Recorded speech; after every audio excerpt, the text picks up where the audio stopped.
Live. I think. Twitch has been having this problem lately, and I think you saw it when I was doing the Fallout thing. Where, like, it'll just stream, but it'll stream to, like, the ingest server, but, like, Twitch, the site itself, won't, like, spit it back out for people. Oh, right. So it was that whole thing you missed. That we missed. So it's just like, yeah, zero drop frames, like, we're running fine, but nope, nothing's coming out anymore. Great. Yeah. That was a good time. Sounds like just the time to, like, expand the number of things you let stream on your website. Introduce a whole creative thing, because, you know, we got our shit under control, right? Right? Oh, right? I almost called him Bob Vila, which is a different type of artist. Mm-hmm. Yeah, the Bob Ross stuff. Yeah.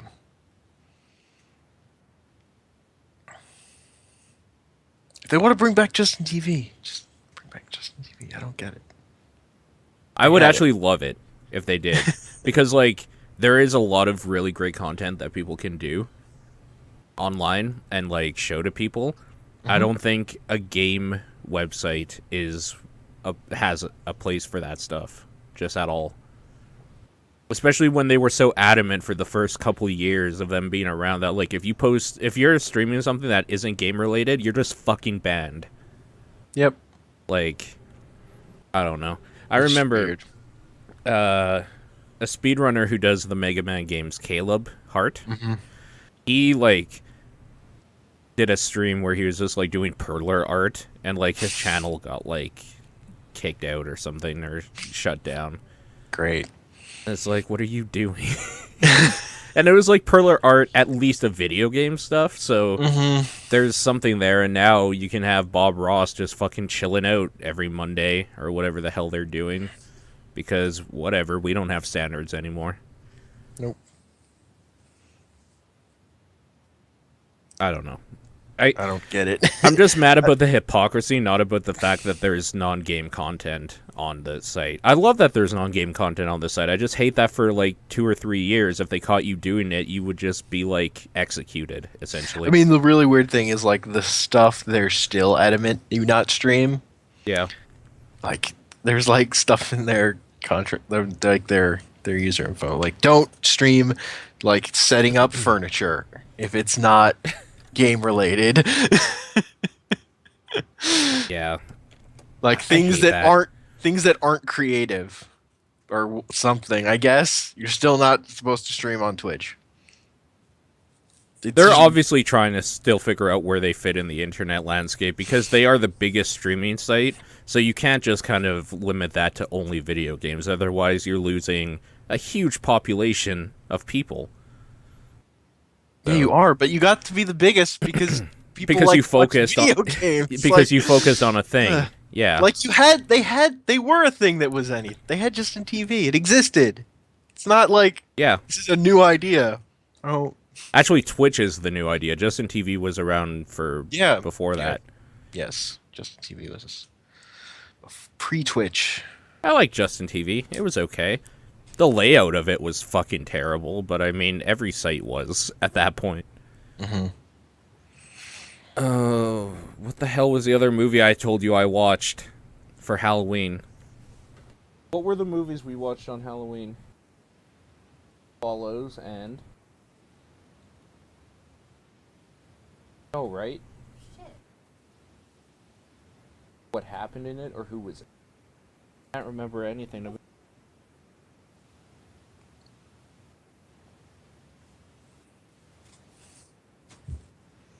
Was it Wendigo?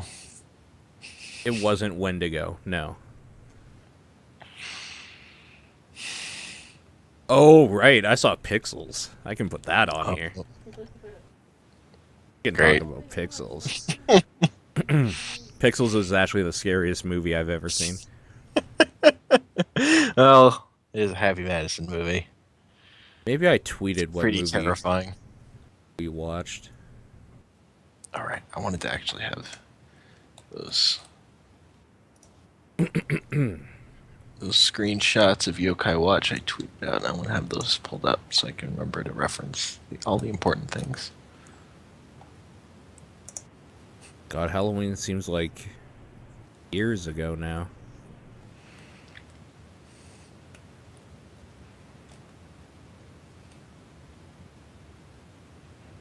Second.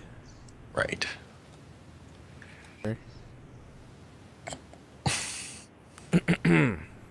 Can we talk about Battleborn yet?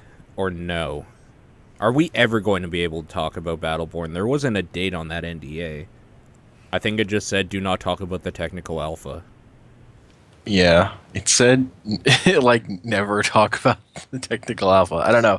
IGN put out a video of gameplay of that whole, like, sort of dungeony thing we did. That we did? Face a boss at the end. Yeah, like, yeah. that's out there. But I Yeah, don't know if we can talk but- about how game feel or anything. I don't think we're able to. Or even the matchmaking, which was good. I can't talk about that either. I mean, the matchmaking is, like, literally the only thing I'd say that's good about it. And I think I've already broken the NDA by saying that. Yeah, pretty much. I guess I just don't know where that game that they made is supposed to fit.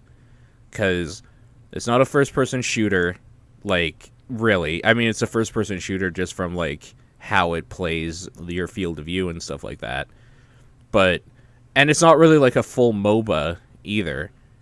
It's kind of like this half measure in both, where both genres already have, like, things that people are invested in for each side. Yeah. Like, it's hard to ask somebody to say, like, hey, you know how there's, like, 1,000 MOBAs? Well, here's another one. And Well, it's I mean, not very yeah. good. They're not the only company to do that. Fucking Call of Duty is trying that. Oh, no, I know. Fortnite, I guess, is trying to do that, I think. Oh, I yeah, know. Fortnite. Holy shit. Yeah. There's something I don't care about, like, at all. Wow. See, I think that's why I kind of like what they're doing with Overwatch. Because they're not like, it's a MOBA. They're like, it is Team Fortress. Mm-hmm. This game that's been done, like, once before in a big scale, we'll do it a second time. Pretty much. Yeah. It's weird. It's mind-blowing. Big companies don't know what to do with the fact that MOBAs are popular. They don't know what to do. The They thing like i- want that money, but they have no idea. The thing is, you don't do anything with it. You That's try to the maybe answer. partner up with, like, Valve or Riot or something so you can get a skin or a voice pack or something in there, and then you, like, live off the royalties from that forever. You don't try to make your own because you are going to fucking fail. Yeah, because that audience doesn't need another game. Like, really. They just don't need more. Like, okay, for the classic style MOBAs, you have Dota 2 and League of Legends, right? Like, let's just cap it off at that. There's a whole bunch of other ones. Those are the ones you're playing, though, if you're into that genre. For the kind of, like, twist on the formula would be Smite. Yeah. And Smite is, like, the only one that really is worth talking about that does that way. And then on top of that is Heroes of the Storm, which is kind of, like, almost less a MOBA than it is just, like, some weird sandbox game that you play in lanes with your friends. Like, you just kind of... It's more about actual battling and less about strategery or something, if that makes sense. It's less about push and pull and more about just, like, who can push the other one the hardest quicker. I mean, it's the one where, like, the maps... It's all about weird gimmicky map bullshit. yeah. Like, in a it's way that objective those based. games are never about. Yeah. Yeah. It's unfortunate that, like, Sins of a Dark Age, for example, they tried to do a little bit of everything. Yeah. And I don't know that they necessarily succeeded at any of it. But, like, it was all fine. Yeah. But in this war, if you're not the best, you lost, right? Like, if you Yeah. can't come up and just say, like, we're taking League of Legends down and then start doing it, you lost. Hmm. Well, because especially those games are so they have such a barrier to entry. You have to know so much to really be have any idea what you're doing. Yeah. Like in Sins of a Dark Age added on extra stuff. It's like if Not your more game, so than Heroes of the Storm, though. They just made it too convoluted and complicated, where Heroes of the Storm is stand here for 5 seconds. yeah, yeah. I mean, it was more complicated than Heroes of the Storm, but Yeah. yeah, yeah. It's just like Heroes of the Storm succeeds by being arcadey and like simple to understand up front. Yep. Because like the strength, it's the fighting game thing. Like for a game to succeed, it has to be technically good enough for the hardcore players to like it. But if you make games targeting that market, you're never going to get new people because people have the games they like, and they're not going to like try your thing out, and casual players are going to find your thing impenetrable, or just not have the time to spend getting good at it to be able to play online competitively. Where do you think Secret Ponchos fits into all of this? Because it seems like they have a different enough gimmick, different enough way it plays than anything else, that if you count it as like a MOBA or whatever, like an action-paced MOBA or fighting game or whatever, it kind of can bridge the gap. I think the biggest problem is that people aren't playing it, though. Because people already have their Dotas. They already, like, that's the thing, is that Yeah, I mean, you're asking people to leave a game they've been playing for, like, 500 to 3,000 hours for this new thing. I think also Secret Ponchos just they got bad. They had some buggy releases, and it got bad word of mouth, which On kept console. people away. Yeah, the console stuff, and then then that like makes people not willing to check it out, and then the few that do encounter a problem of no one playing it, and then you're dead in the water. Like you need that. You need to come out of the gate and get a community that is there enough that people who might want to try it are finding players, I guess. So maybe, like, the way you market that whole sort of thing is instead of doing it the way, say, any other, say, like Super Meat Boy would do it or something, like another indie game developer company, instead of, like, giving it to a copy to Kotaku, to Giant Bomb, to IGN, to, like, review, and to some YouTubers and stuff, maybe what you do is just, like, go on Reddit and say, hey, I'm trying this thing out, like, who wants a copy? Start building, like, a community, work on it through, like, what people suggest and what you think could work and stuff, and then you release it, because you already have a ground base of people playing it. Yeah. Yeah, because, I mean, so many online games now, the way they work is, like, they're free before they come out. Like, people have played them and know what they're getting into. And people are accepting, well, I mean, the PC crowd and Xbox it will come to follow, but people accept early access as a thing now.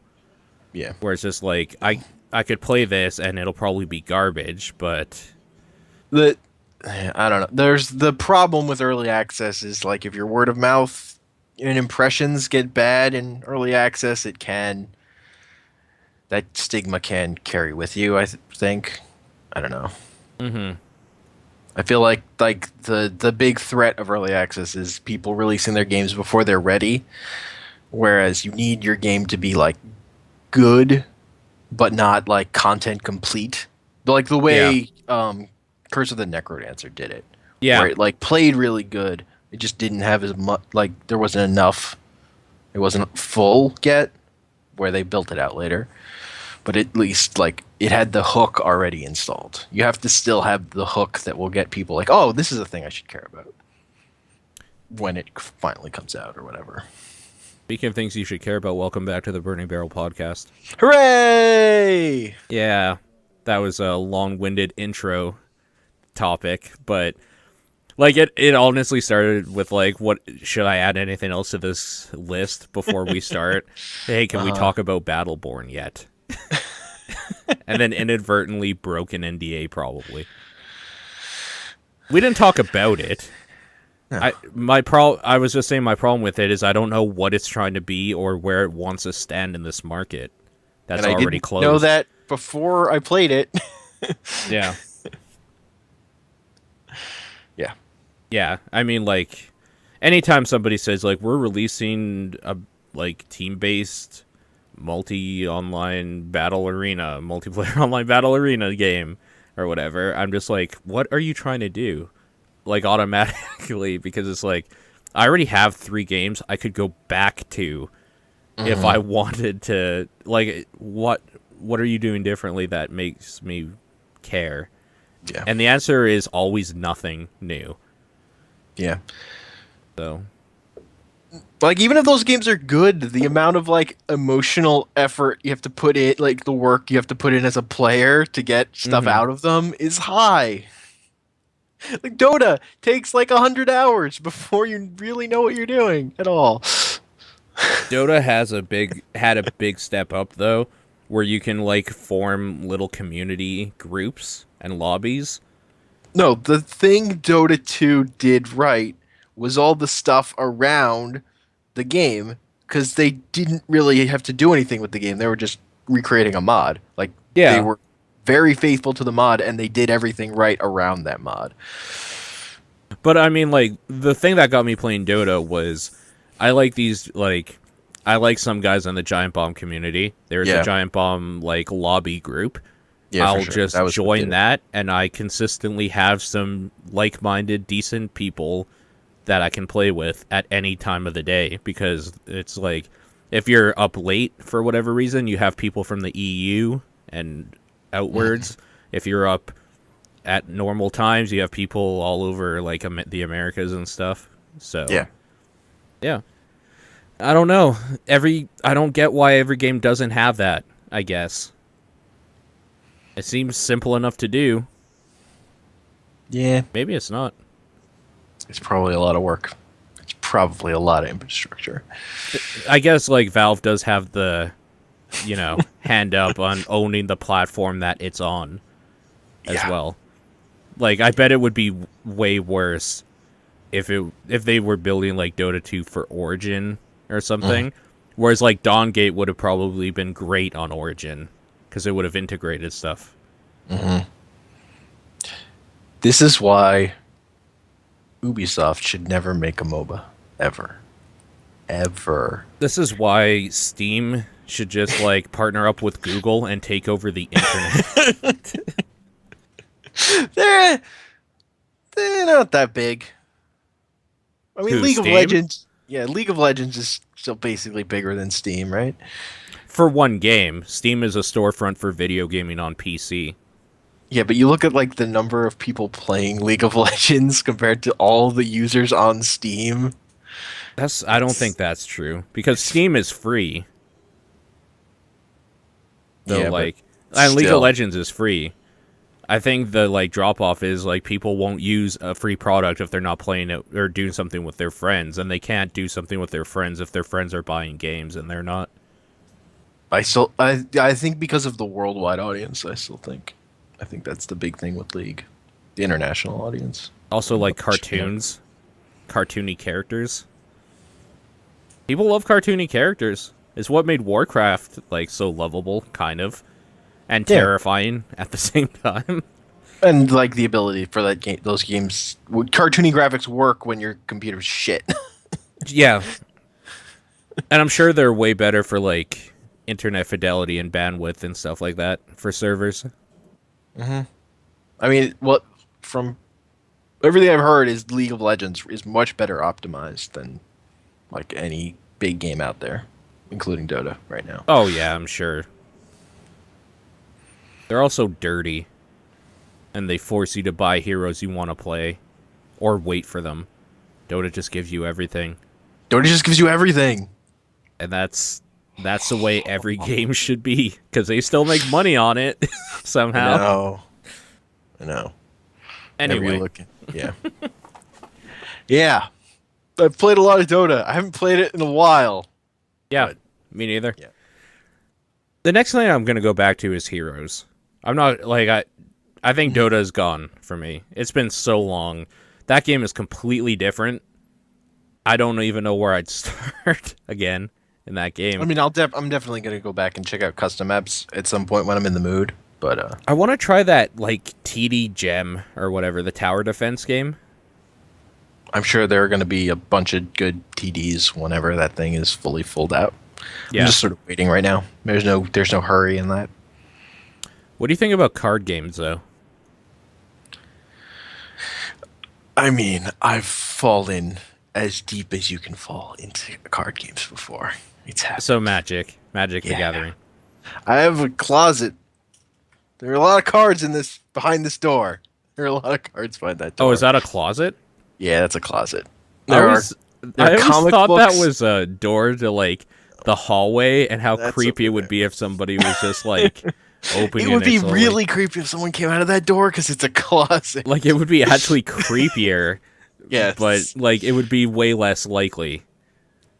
it should be a 0. Yeah, no one It should should come be out of that door. 0%. Yeah. Whereas like if that was the doorway to your hallway, there would be maybe a 50% chance. There would be a chance. It could happen, Yeah. but no. That's a closet. What It I'm has getting at is comic books and Magic the Gathering cards in it. I And mean, other stuff. we played a card game thing. Yeah, card game thing happened. Finally transition. Yeah. That game is Hearthstone. Plus a tactics game. Yeah, the game we're talking about is Duelyst. That's Duelyst. That Y is very important for its searchability. Yeah, I didn't actually think about that, but you're right. That's the smartest move I've ever seen. You need, if you can, having a name that people can say easily, but that's a made up word so people can search for it easily, is actually what you need to do with a video game name. That is actually brilliant, because you're right, and not only that, it's kind of a neat little play on like Catalyst or something with dual, a portmanteau, if you will. Portmanteau. Yeah. Yeah. Anyways, Duelyst, yeah, it is basically a card collecting, like digital card collecting game.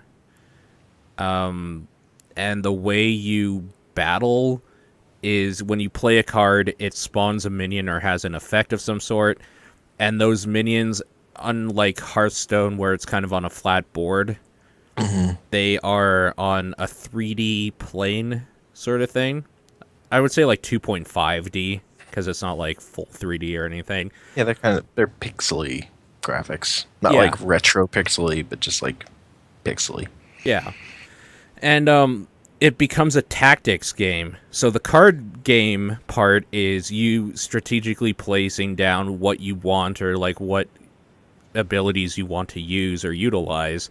And then it turns into a tactics game immediately after, as to how you want to move these things or like utilize these units that you played to do certain things. Yeah, it's like a whole extra level of complexity added on, basically.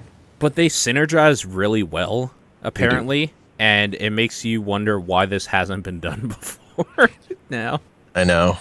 It's so...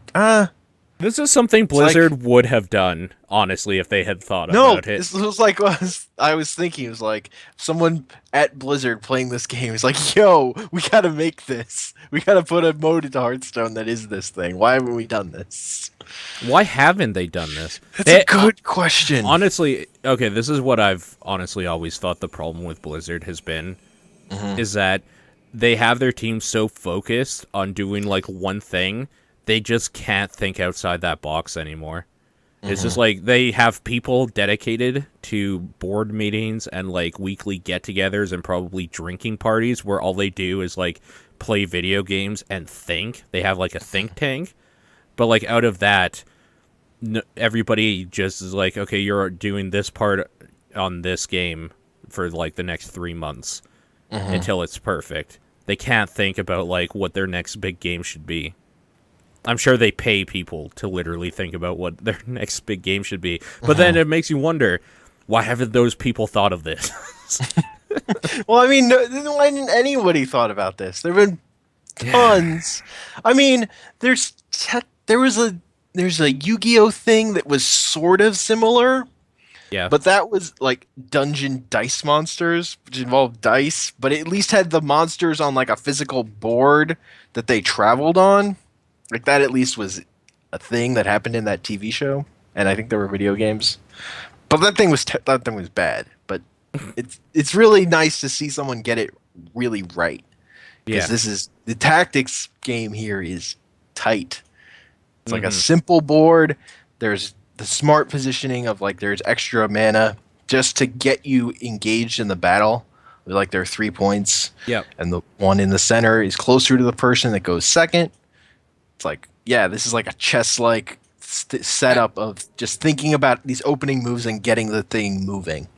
Actually, yeah, you're right. So the way it plays is actually like this is what it kind of plays like on your turn, is like like Hearthstone, like a card game, and then a tactics game kind of mixed in there with where you're gonna place the card unit or whatever, or like ability that you're using, and then after that a chess game of where you're gonna move them and like do certain. It's weird. It's really fucking weird. Like How board it works. control is a thing because you can summon a creature anywhere that's next to a creature you have on the board already. Yes. So like spreading out, like then you can get your shit in where it needs to be. Oh, it's so good. And then their units that exploit, their units can fly, attack anywhere. Their units that are ranged, Yep. although not very many. But it's all The ranged ones are kind of overpowered. That might be a thing they have to figure out, like how to utilize a little bit better, because they can't. Okay, this is one of the big things about this game as well. It plays like a Hearthstone in that when you attack something, it will retaliate. Mhm. Nothing can retaliate against range. Mhm. So The- not only the- can they hit yeah. everywhere on the map, they don't have any drawback to like you. Why wouldn't you just attack anything at all times with it? And you can reach anything. Yeah. The big there's a healthy amount of removal in the game, I think is really what keeps it from being too bad. And Yeah. if you're you can only really utilize a ranged unit in a way that's perfectly safe if you already kind of have board control. Yeah, I guess. Like So. if it's pretty even, it's going to be hard for you to find the space to get your ranged unit safely positioned, and if they're not safely positioned, they're just dead. Sure.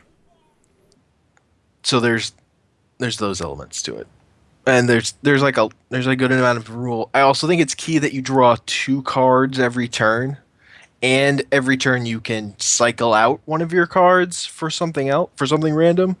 It just like it keeps the game like fresh and moving at a much quicker pace. You're not like waiting for shit in the same way you Yeah. can be even in Hearthstone.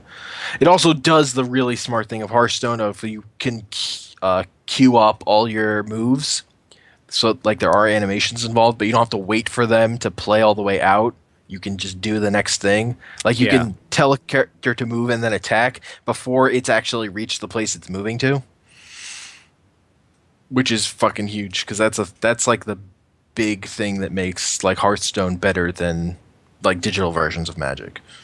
Is like just like that of getting shit done. There's also has like some challenge mode stuff, which I've done all of already as much as it exists, where they'll set up like little puzzles. So they'll basically give you this setup with these cards in your hand and tell you win in this turn. So one turn you have to win. Like 3 of them were developed by the community in the last thing, and then they had like 5 that were supposedly super, or 3. I don't. Remember. There was some at the very end that were supposed to be super hard. I only had to look up a hint on one of those. One of those I didn't realize how the mechanics of eggs completely worked, and you had to like turn something Yeah. into an egg and then turn it back out of an egg in one turn, and then like the mechanics of like when that interacted with something else that gives Wouldn't you just be able to character rush it rush. then after that? You can't normally When rush it's an it. egg? No. Really? Huh. When it becomes an egg, it's like it's been summoned as a new unit. And when it comes out of an egg, it also acts like it's just been summoned to the field. So there was a card that gives the first creature that's summoned next to it in a turn rush. So you had to turn it into an egg, then move that guy next to it, then unturn it from an egg, and then it can attack. So if you try to rush an egg, you could, but it will literally do nothing because the egg doesn't move and it doesn't hatch or anything. And it doesn't attack, yeah. Yeah, okay. You could rush an egg, but it wouldn't it wouldn't help. The egg is considered a separate thing. Yeah. They also just introduced a mode that I didn't get a chance to play yet. It's basically the arena mode. They just introduced that today. They launched it. What do you mean? That was in there. No, Gauntlet? Yeah. You had to play 20 games to unlock it. Yeah, no. But it wasn't. It had a timer on it that said it didn't unlock till this date. No, I could have done it. I unlocked it. Yeah. No, because I unlocked it, but it still wouldn't let you play it till today for me. Oh, well, that timer doesn't make any sense at all. Like, why have... I thought that was, like, another, like, 20 hours before, like, we close off the gauntlet for a week or something. I thought it was, like, the opposite thing, where it was closing. I don't think they'd opened it up yet. Okay. Because this is still a beta, and they've been patching it a lot. Yeah. Like it's I was really playing good it, beta, though. Fuck. I had a lot of technical issues, but they were always at the end of a match the game would hang, and then when I tried, I would like quit the game, and then when I would open it up, it would hang at the opening. Like at those two spots, I kept having the game being fucked.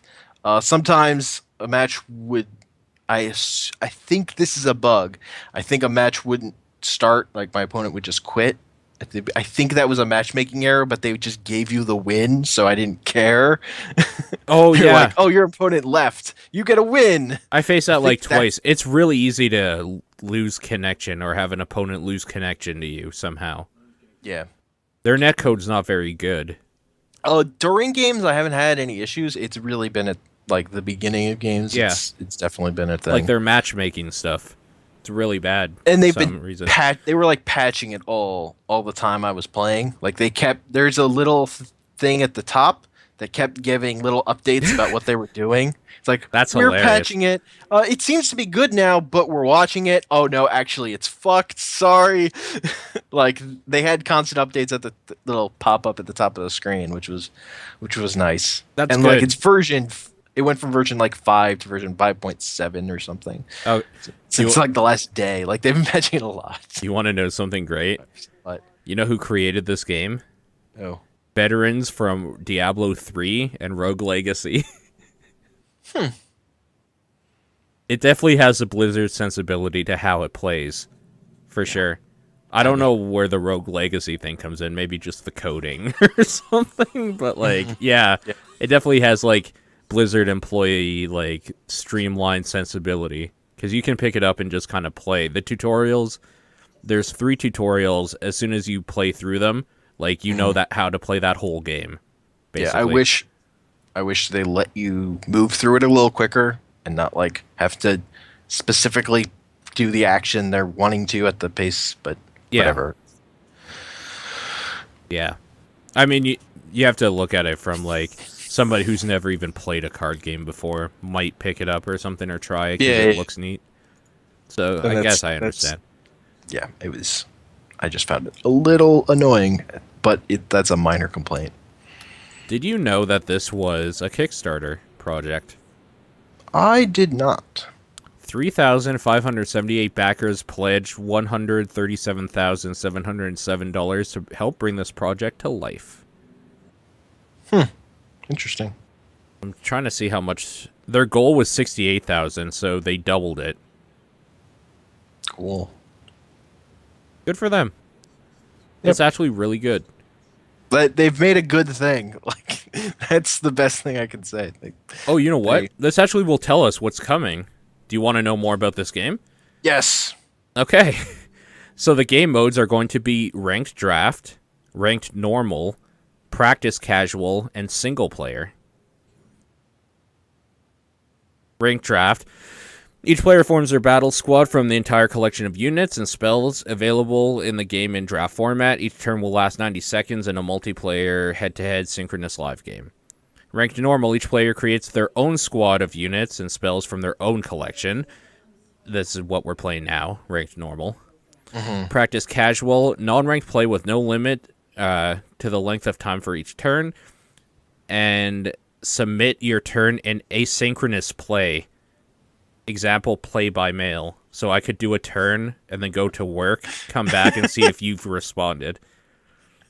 That's great. Because it's casual, so why not? Yeah. That's funny. Single player. Practice and challenge yourself against a computer AI or new units and spells as you progress in the practice mode. So it's a practice mode, basically. There are 100 plus units and spells planned, I guess. And yeah, it looks like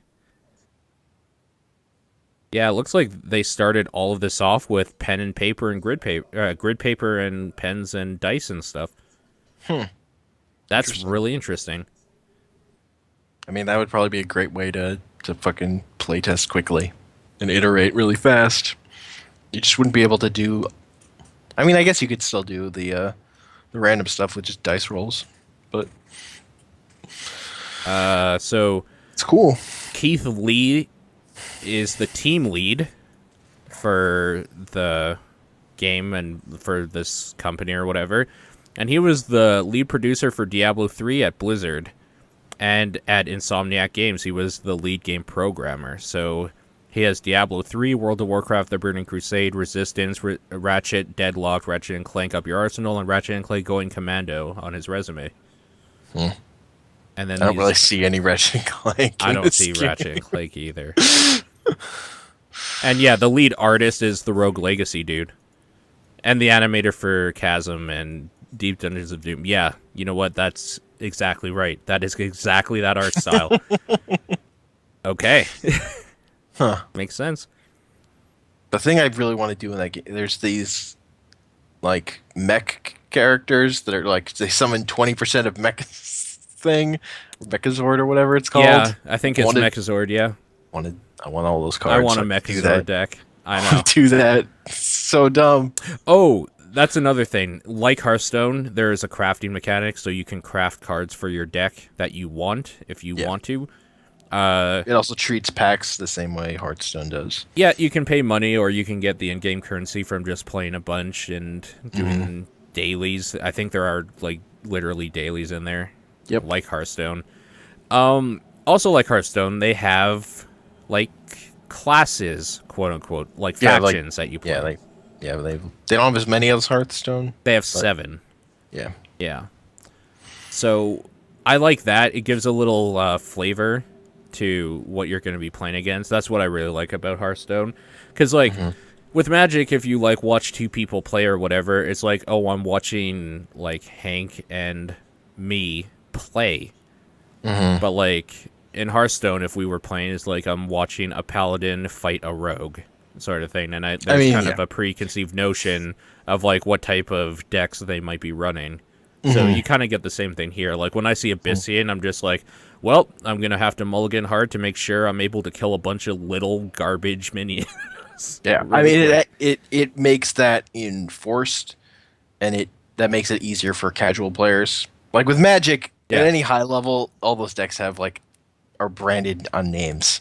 So that's actually is part of Magic if you follow it, but for a new player, it's not really a thing. Yeah.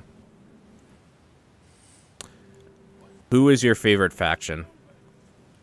I've been playing Magmar recently, but I don't really know that I have a favorite yet. I don't think I know what I want to do with Magmar, because I made a deck that was just like buff up the main dude, your captain, like a lot. So I have a card that gives him Fury, which for anybody who's wondering is like when you attack an enemy, he also attacks every other enemy for the same amount in the area with that same thing. And then like the +4 attack damage. I have 2 of those, and like a bunch of stuff to buff him up. Yeah. But then it's like I never want to because he's the like a lot of people are playing Rush because Rush is kind of easy-ish to play. Yeah. So he gets nuked like really, really quick, and I'm not going to hit something that does like 6 damage if I have 10 health. That's ridiculous. Yeah. I was just playing them because, like, good value on creatures, it looked like. I don't really have that many cards yet, so I wasn't really trying to do anything too complicated, so it was really just that. That faction seems very buff-focused, like buffing your dudes and yourself. I like those creatures that, like, just get stronger as long as they stick around. Like, they have that 1/7 that gets +4/+4 every turn. And, like, what I like about it is, like, it's basically being healed for 4 every turn if it's getting attacked, so that was cool. I like that stuff. Yeah. I haven't really been doing all that great with it. I've been sort of like 50-50 on games. Oh man, Lionar. It's still my go-to. Mm-hmm. I got to rank 20 just playing the starter decks. Oh yeah. Yeah. For sure. And I haven't really progressed past there. Still. There's some really bad people playing right now, so it's been kind of nice. That's why I played so long that one morning. Was because it's like, I'm on like a 10 win streak because people are terrible right now. And that's been good. Yeah, if I revisit it in a month, and like, especially if it starts getting covered by popular dudes, I am going to be the worst again. So maybe I should just enjoy it while we have it. What describes why I love this thing is like that there are those one-turn challenge things. Like the amount of shit that can happen in one turn is really what makes it appeal to me. Like just the amount of stuff and choices you have to make and things that can happen. That's what makes it really interesting to me. I really like how they did taunt in this. Because like, it's cool. It works really well. Yeah. And you can bypass it really well if you need to as well. But like, just putting a whole bunch of taunts down is just like, get out of this asshole. You just know on the other end they're like, fuck you. It's really irritating to have to deal with. That's why that one dude is like the best card in the game, the 4/6. He's so hard to get through. 4/9, I think you mean. Oh, maybe, yeah. Yeah, for like 5 mana, I think. Yeah, I think something like that. The Moss Golem. Moss Golem is like strong. That's a strong card. That's a hard card to get rid of without hard removal. He's like the Yeti of this game. I think he's tougher than the Yeti, though. Well, he is tougher. He is literally tougher than the Yeti, but like, yeah, I think he's just tougher than the Yeti in general. Because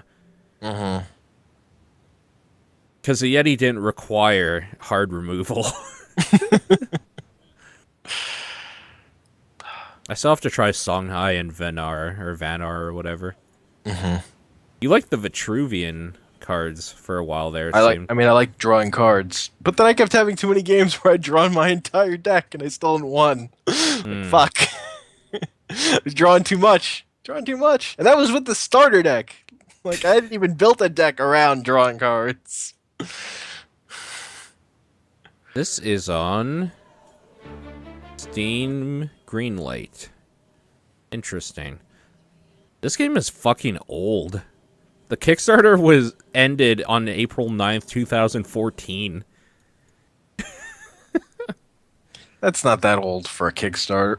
Like from end of Kickstarter to coming out as a game. That's pretty old. That's like a year ago. 2 years ago almost. Year and a half. That's reasonable for a video game, honestly. Yeah. Weird. Anyways, yeah, that's a That's thing. why I don't back video game Kickstarters. It's like the thing's not going to be around for a fucking long time anyway. And then I probably won't care. Like, yeah. Or if I will care, then I'll care when it comes out. Like I was as into following a game from Kickstarter as I could be with Yeah. Massive Chalice, and I still was never going to back that thing. Like, I'm just not going to back a video game Kickstarter. Video games are too fucking hard, and it's too unclear what they're going to turn into based on from where you start. Like, Yeah. no. Yeah, no, for sure. I know too much about the industry. I know too much. Oh man, so I'm looking at their stretch goals that they met and some of the ones they didn't. The first stretch goal was additional battle units and spells and Linux support. So 5 additional battle units with their own unique artwork, blah blah blah, whatever. The next one, new faction. So they put in a new faction. It doesn't really say which one it is. Yeah, I could look that up later. The next stretch goal, language translation. So it's being localized in French, Italian, German, Spanish, Japanese, Korean, and Chinese. So that's cool. A whole bunch of people will be able to play it. And the last one that they reached, more battle maps and concept art. They were so close, though. The next one was support for Sony PlayStation 4. Oh, wow. They were so close. So close. They were looking at 150,000 for that, and they got 137. That would have been crazy, because this game would work really well on consoles, honestly, probably. Oh, and there's yeah. so little on... Yeah, like if you have a game that could work on consoles, you should put it on a console, because a lot of people have those things, and not that much to play. You know what? I'm going to let that go for now. We can revisit it if I'm feeling like I want to get into a fight with people at some point on Twitter. But I was just going to say, like, why would you ever own a console at this point? There was a point where it's like, sure. But we are so far past that right now. You own a Wii U, so you can play the new Guitar Hero. Right, exactly. This is what I found funny, though. 150,000 for support for Sony PlayStation 4. They had to reach 250,000 for Xbox One support. That is their last thing on their stretch goals. So they would have had to do 1, 2, 3, 4 stretch goals in between and then hit the last one for Xbox. So it's just harder to get on Microsoft platforms, I guess. Just straight up. Which is gross. That's really shitty. Yeah, no, that was one of the big things. I mean, you heard up front was Sony was like out there making deals with indies in a way that Microsoft had kind of abandoned all of them.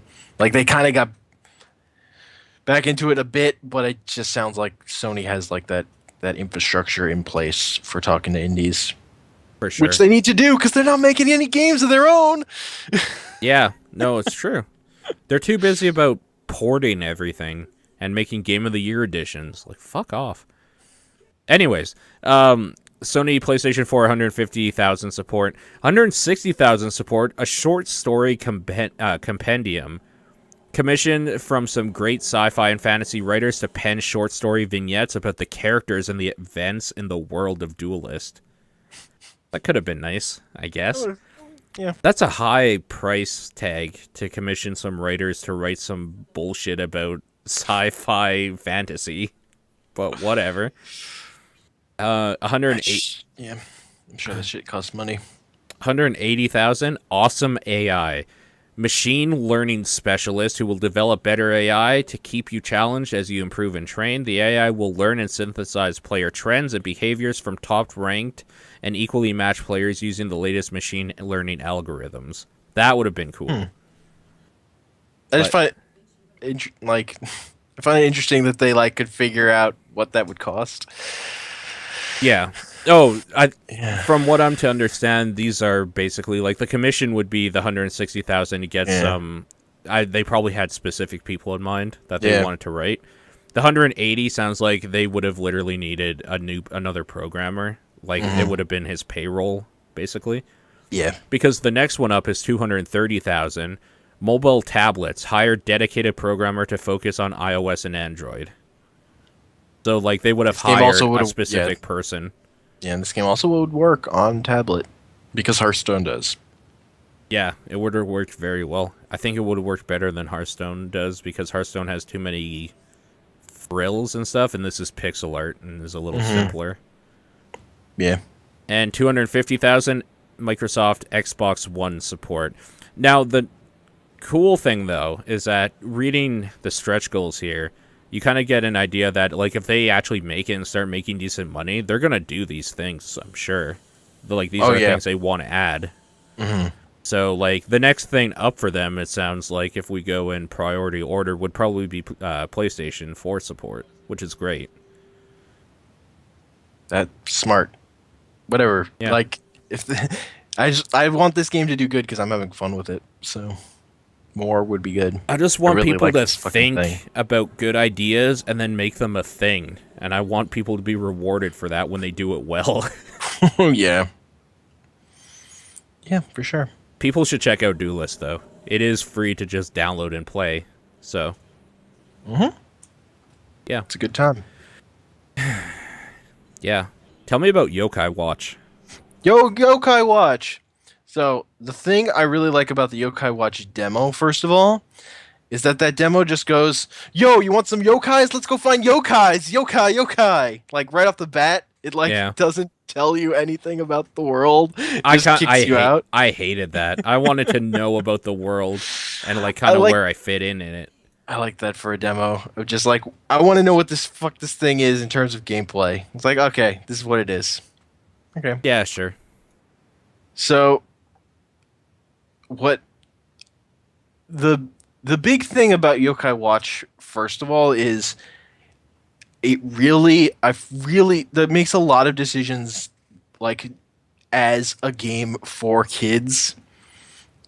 Like it just does a lot of things in terms of like setting up the world that's like relatable to kids, so that then when it puts magical creatures in the world, it gets kids to think about magical creatures in the real world.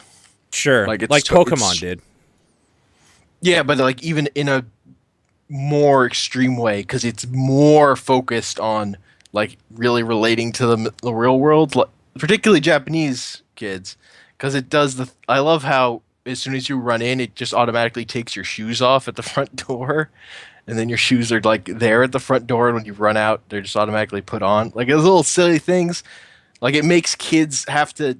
There are crosswalk signs. You have to push the button and wait for the signal to change, and then it makes a little whistle when you cross.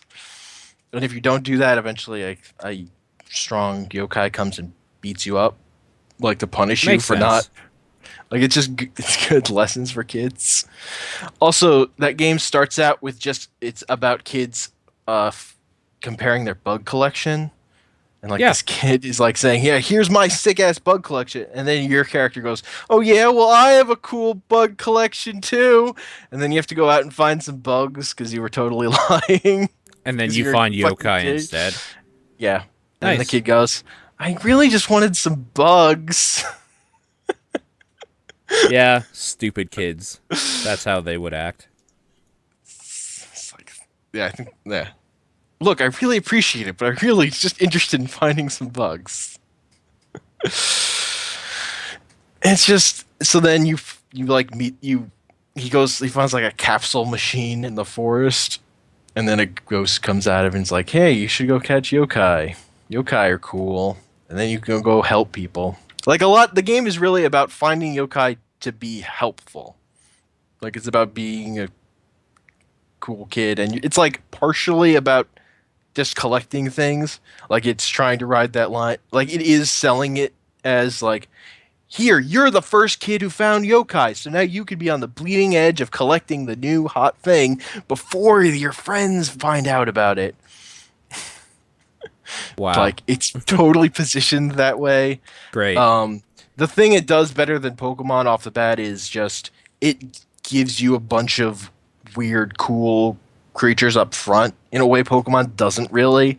Pokemon just gives you like your one starter, and then there's like trash most for the beginning of those games. Do you like the thing with Pokemon though is that you get your starter, and like that's you go through a lot of areas like before you start getting Pokeballs to catch other shit.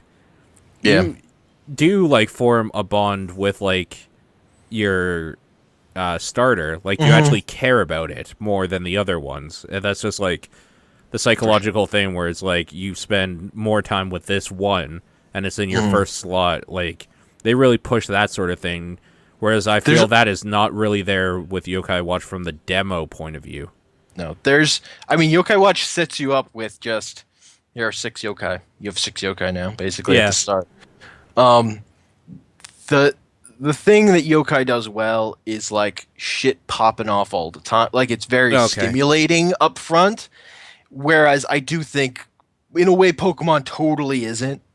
Pokemon's, like, kind of boring, like in comparison. Dude, up front. No, for sure. just like not even compared to anything. Yeah. It is boring in a lot of parts. In a lot of ways. Yeah, but the thing about Pokemon that keeps it having longevity is how deep it is, and like how mechanically, just fucking how mechanically fucking deep those systems are. This doesn't have that. No, it doesn't at all. It doesn't have that at all. But as a game for kids, it has a lot of shit popping off. Like, I'm enjoying this thing. I don't think I would buy a Yokai Watch 2. Like, I don't think there's anything that's like makes this a long-term thing. It's just fun and neat, but it's not nearly as deep. It's much silly. Like combat, you're mostly doing little mini games to pop off their special abilities, like tapping shit and spinning. Like you're doing a lot of shit, but it's like it's fucking nonsense. Like there are strategic elements. Eventually, you have to start like pinning stuff, but it's all these weird, very simple things stacked on top of each other to like keep you involved.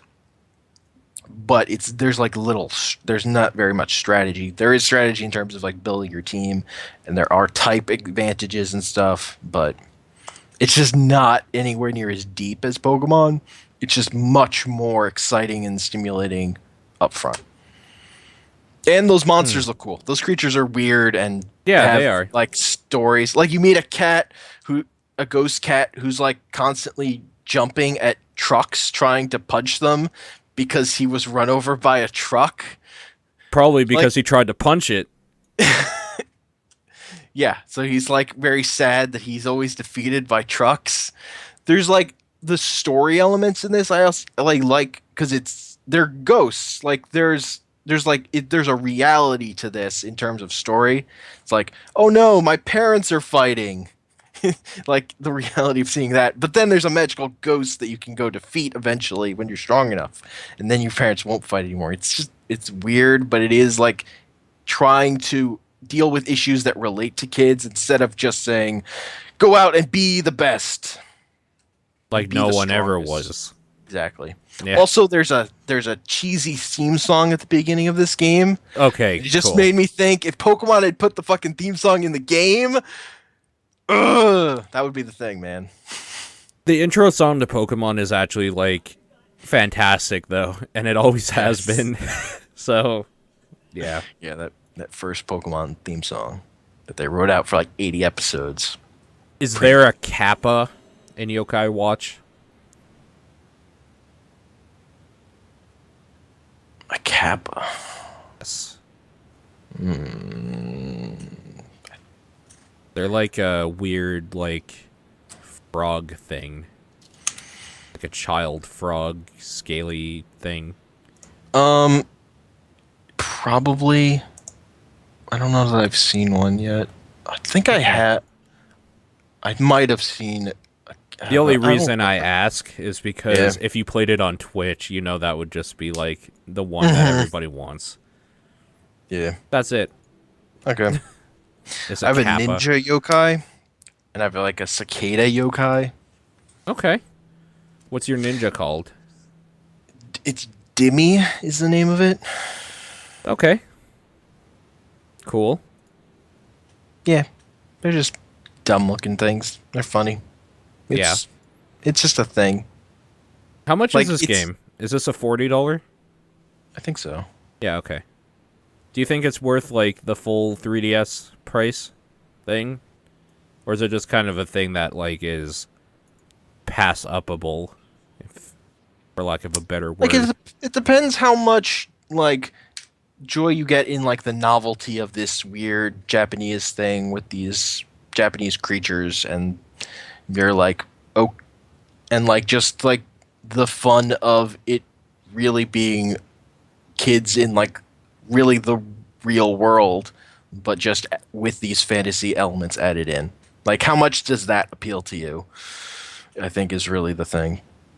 I mean, yeah, like probably a Yeah. decent amount. Yeah. Oh, damn it. Giant Bomb doesn't have a quick look on Yokai Watch yet. Nope, they don't. How the fuck do they go this long without one? Drew 'Cause actually wanted to play that. he has played it. Like, what? Okay. Why isn't it there then? A, Extra Life happened. B, they're preparing Game of the Year stuff, and they've had other quick looks they had to catch up on. Like they only That's all put out excuses. Excuses. they only put up so many videos a day. They have a They Yokai had Watch to quick put up- look scheduled for tomorrow at 7 a.m. Yeah, they had to. They gave Fallout 4 was Monday. I think Tuesday was Tomb Raider. Oh, what's I don't what's know that other one? Oh, Legacy today of they the Void. did fucking Tomb Watch or something. They did like an old the Giant Bomb East guys do this choose our own adventure live stream thing where they've been playing FMV games mostly. They played That sounds great. starring Christopher Lloyd. It's kind of amazing. That sounds great. There's And like better than a S&M lot of the free stuff you can get on Giant Bomb right now. There's S&M cows. Cow was weird. Okay. It's weird. Anyway, Yeah. Yokai Watch. is Yokai okay. Watch. Okay, cool. What else? What else do you want to talk about? The one thing I have to just say this one line. Yeah. That there's a guy who's like comes to you with like saying you should protect the city. It's like, the vigor of youth. You sound like me when I had hope. You'll do great. Oh man, that's depressing. There's like the game is like the ways in which it's too real or just make me laugh. That's really what keeps me going in it, and why I was posting a bunch of like I was really into it while I was playing it. Like I posted a bunch of screenshots on Twitter just because I was like, yeah, Yokai Watch. Fuck, this thing is silly and sad. Yeah. There's a fine line that, like, yeah, just going... You just go over that line sometimes between sad and funny. It makes the funny parts better and the sad parts more heart-filled or whatever. Mm-hmm. Good times. Kids games. Speaking of kids games, how's Super Mario Maker going? Because that's apparently a thing you were doing. Yeah, so they added in that patch For that added checkpoints. checkpoints, Yep. attaching mushrooms to flowers so that they can, and the other power-ups, the unique power-ups, so that they can operate the way they do in normal Mario, where if you're big, you get the bigger power-up. But the big thing they added was they added the whatever it's called, the like event courses that are special, and they added the Maker official Nintendo stuff. So they added a whole bunch of special Nintendo authorized courses. So like the event stuff is mostly stuff that's like won contests and stuff. Like they added one today that was like contest winner from Famitsu made this level about Yoshi. And then there's they've been, the weird thing is like some of them are like well, you'll play an official Nintendo level that throws a ton of shit at you right at the start, and you're like, thanks, this is an authorized asshole level.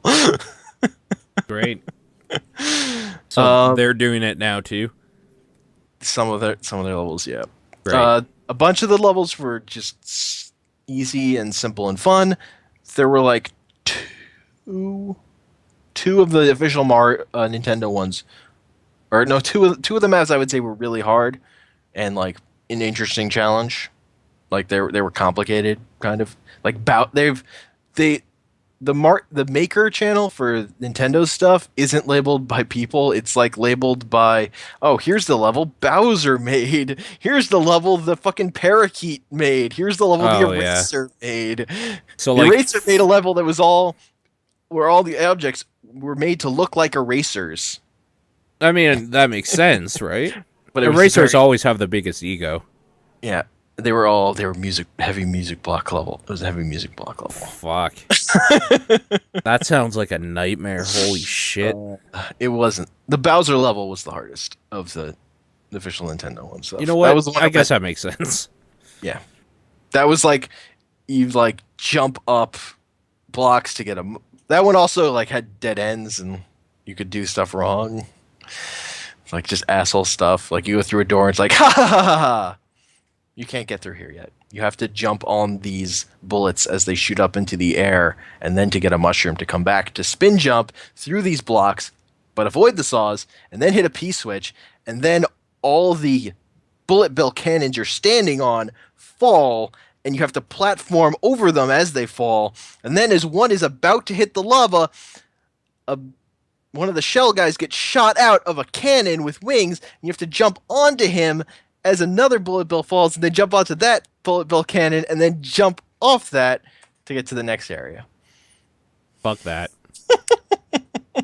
And that's just part one of that level. Whatever happened to 1-1? Jump over this Goomba. You did it. Now jump over a gap. You did it. You win. I mean, they made a bunch of easy levels too. Like they also did, like, here's this easy level, and now on this other channel is just someone making a level that's changes just a bunch of stuff about that level, so it's just slightly different in a bunch of weird So it's ways. like a remix. Yeah, basically. That's cool. I Yep. like that. So Yeah. you've been enjoying that still? Yeah, I played all those levels. I updated. I took down some of my levels that hadn't been getting played and put checkpoints in them to see what happens. Did you play the Reckoning? I have played the Reckoning, and I have played the Klepocalypse. I haven't beaten either of them, though. Okay, I haven't seen that one yet. I'll watch that after we're done. The Klepocalypse he made on the Extra Life stream. Okay. Well, oh, like, because they were giving each other like different ones, right? yes. Yeah. It seems like it's harder. Then Reckoning? Yeah, from whatever the completion rate is lower. So Maybe just more people like Dan than they do Epic. And have tried his game more or less or whatever. no, the Klepocalypse was also made by Dan. I mean, Oh, Dan- it was? yeah, Okay. this is just Dan's next level that he made on his. So he's Extra Life. actually just getting good at making terrible, terrible, terrible, like, masochistic levels now. Yeah. That's a bad skill set to develop. Oh, well. But it's great seeing him have to play it. That's like what makes it better. It's him like, Yeah. fuck. Oh, is that what he was making when they... Like, I watched a little bit of the Extra Life thing where, like, Will Smith came to hang out and talk to them and stuff. And he was like... There's a part where you have to, like, basically spin jump to get a POW block. Mm-hmm. And, like, go across a bunch of thwomps and then do, like... Another jump over a piece, like using a P-switch to boost you up or something with coin blocks there. That Yeah, one? that's just the start of that level. Yeah, okay. It's going from after that. Yeah, okay. Yeah, that was the level he made, and he called it the Klepocalypse. It's his God follow-up. damn it. That guy. He was not really having a good time trying to beat it, which made it better. Was he actually, like, getting mad about it? Like the best part of it, like when Dan plays a hard Mario, he like starts like talking to himself, saying, "Okay, Dan, don't fuck this up." It's like really fucking anxious, and it's like, yeah. And then they would like he was also sick, so they had him like quarantined in the quick look room for a lot of the stream, and they would occasionally bring him out to talk about the level, and then they would send him back in while he would just kept hammering away at it. Oh, is that why they referred to it as the quick look quarantine room? Yes, it's because he Okay. was sick. Okay. Wanted to keep him away from them. So that was a thing. Yeah, Mario Maker. It continues to be a thing. It does. And will forever, because Nintendo games like are always around, it seems. Yeah. What about Galak-Z? Does that have staying power? I haven't put that much time into Galaxy yet, but that's a roguelike space shooter thing. Where your Right. ship can turn into a robot. And it's very the aesthetically it's very drawing from 80s anime. Like Robotech. Yeah, it definitely looks like it from what I'm looking up here. Its pause screen has lots of it's like a super VHS-y pause screen. It's like the way that hits the most, where like the lines pop up and then like it has Oh, wow. like, just looking menu. So like it's a really great pause menu. So that thing's like hard. Like it's a hard game. It's very complicated. So there's like staying power and there's like skill in figuring that out. Like your ship has a lot of like asteroid Z momentum. You have like your regular accelerate, you have reverse, you have a boost, you have a dodge button where your ship will like fly up into the screen to get away from stuff. And you have like two shields and then like 4 health. And like each hit will take off a shield. If your shields are down, you lose health is permanent. Shields recharge. It has all like the roguelike elements, but there's like an arcade mode structure which has a story element to it where it will let you like restart at the specific parts in the game if you die, so you can see the story. But there's also the roguelike mode, which is sort of how the game is designed around in terms of gameplay of like building up your ship and getting better so that you're good enough to beat the end of it. This has some high ratings. Holy shit. I didn't realize people were liking it so much. 9 out of 10 on Steam, Eurogamer 4 out of 5, 8.3 out of 10 for IGN. Like, people are liking this game. Yep. It was on it's on sale on Midweek Madness was why I picked it up. Okay. Steam. So I haven't put that much time into it, but it was like, this thing is on sale. I know I want to play this. Oh, it's $20 like standard. Yeah. Yeah, okay. Yeah. So I mean, I don't have that much to say about it right now. It seems cool. It seems hard, and it has all those like weird spaceship momentum stuff you have to deal with. And also there are like different factions of enemies. So you'll come across like a big group of enemies, but there'll be like 2 factions fighting each other, which is interesting. Huh. A lot of the stuff I've seen, the part that makes it really interesting was when you can turn into a robot. Which again, it's pretty early, but I haven't gotten to it yet. I only put like a half hour into this thing. And with the robot, you can, instead of just shooting bullets or having missiles, you have a sword attack, so you have like melee range, and you have like a grappling hook thing where you can grab enemies and then hit them, or you can like grab asteroids or objects and then throw them at other people. Also in that mode, instead of having just a normal like shield around you, you have a much stronger shield, but it's only, you have like a special shield, but it's just right in front of you. That like you have to point at stuff to completely block it. Uh-huh. So there's all these different like mechanical elements to this game that like add in addition to a bunch of different unit and enemy types that can be pretty strong, and you have to be able to know how to deal with. And then you also have like, you have missiles that can be really useful, but they're a limited resource. And then there are all these upgrades you can get and buy because you're like exploring and stuff. There's a lot to it. It's got good roguelike elements. Cool. I don't know how much I'll like it by the end of it, but it's worth playing. I don't like games that control like Asteroid with the momentum thing, so I probably will stay away from this one. Fair enough. Yeah. Cool though. Yeah, it's getting some high marks. Mm-hmm. Speaking of space. Space. It's so easy to transition from that to this. Yeah. Fallout 4 came out. I'm just kidding. So, StarCraft II Legacy of the Void came out, the new expansion pack for StarCraft II. That is the Protoss campaign. How I've only great played, is it? I mean, the cutscenes are fucking phenomenal. So it is a Blizzard product. Good to know. Their cutscenes have gotten better. Like, fuck. It's Even really their good. shitty old ones hold up. Like Yeah. they're not great, but they're Mhm. just good still. And I don't know how the hell they do it. But I mean, when they go all out with their full budget of pre-rendered cutscenes, fuck. Like, Yeah. there's a fight. Like the one for this one is a fight between a bunch of Protoss and Zerg, and just like seeing the Protoss like mechanics of like those units work in a fucking giant, really nice looking cutscene is kind of amazing.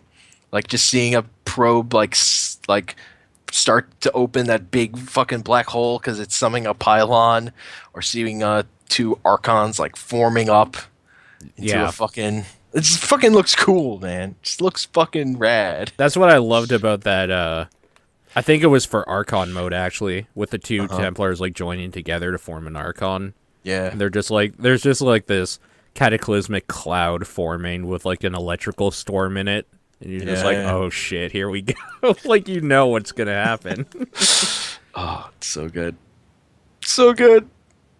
So Yeah. there's story stuff has already happened, like 2 minutes in, that I'm not gonna spoil. But shit is Okay. bad. Shit is real. Already, huh? Yeah, already. Shit hit the fan. Cool. Like way more story has happened in this than like that. Those fucking 3 mission prologue thing feels like such a like nothing thing in terms of story that they did. Like just I mean it nothing kinda was fucking- meant to just be a yeah, nothing it was like thing. it was like yeah. It was like oh, we should make stuff so that people will pre-order this game. And it worked, it got you. So It did get me. Yep. Honestly, the thing that I expected to happen at that couldn't happen because they were saving it for the real game. So okay. Fair enough. I think I might have an idea of what you're talking about now. yeah. Okay. So I'm interested to see where that story goes. I like that game. I like their single player stuff. So you are gonna be playing through it and all that? I'm definitely gonna play through it. I want to do the co-op mission stuff, but my friend, who I do generally play StarCraft co-op with, needs to build a new computer. Yeah. I'll have to wait on that, I guess. But Well, that co-op, it'll be there.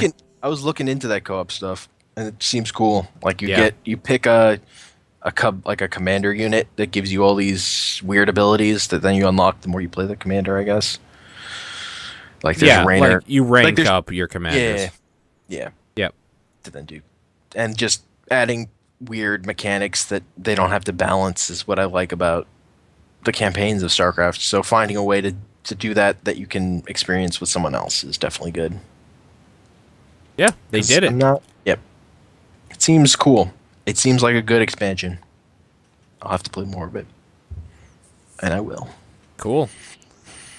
Speaking of good expansions, let's talk about Fallout 4.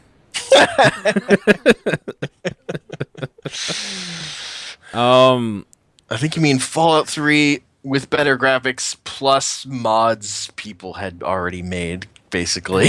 Yeah. I mean, kind of. I think there were base building mods. Like that was a thing, I think. Yeah. What I heard. Yeah, I think so. I never dealt with mods and stuff because I don't care enough. I don't care enough where, like, when it breaks, I have to, like, find out what broke and either fix it or get rid of it. Like, fuck that. Like, I'm just going to push play here and play for a bit and then go to bed. Speaking of which, this game came out, like, what, 24, 48 hours ago? Something like that. It's midnight. Well, it's after midnight. Let's just say, like, midnight or whatever your time right now. Yeah. Would be Thursday. Yeah, so 2 days. It's Yeah. been about 48 hours. I have 12 hours in this, and consider I work 9.5 to 10 hours each day. God damn. I've been God. I've been playing it quite a bit, and it's real good. It is exactly that same feeling from when you played Fallout 3 when that first was new. Again.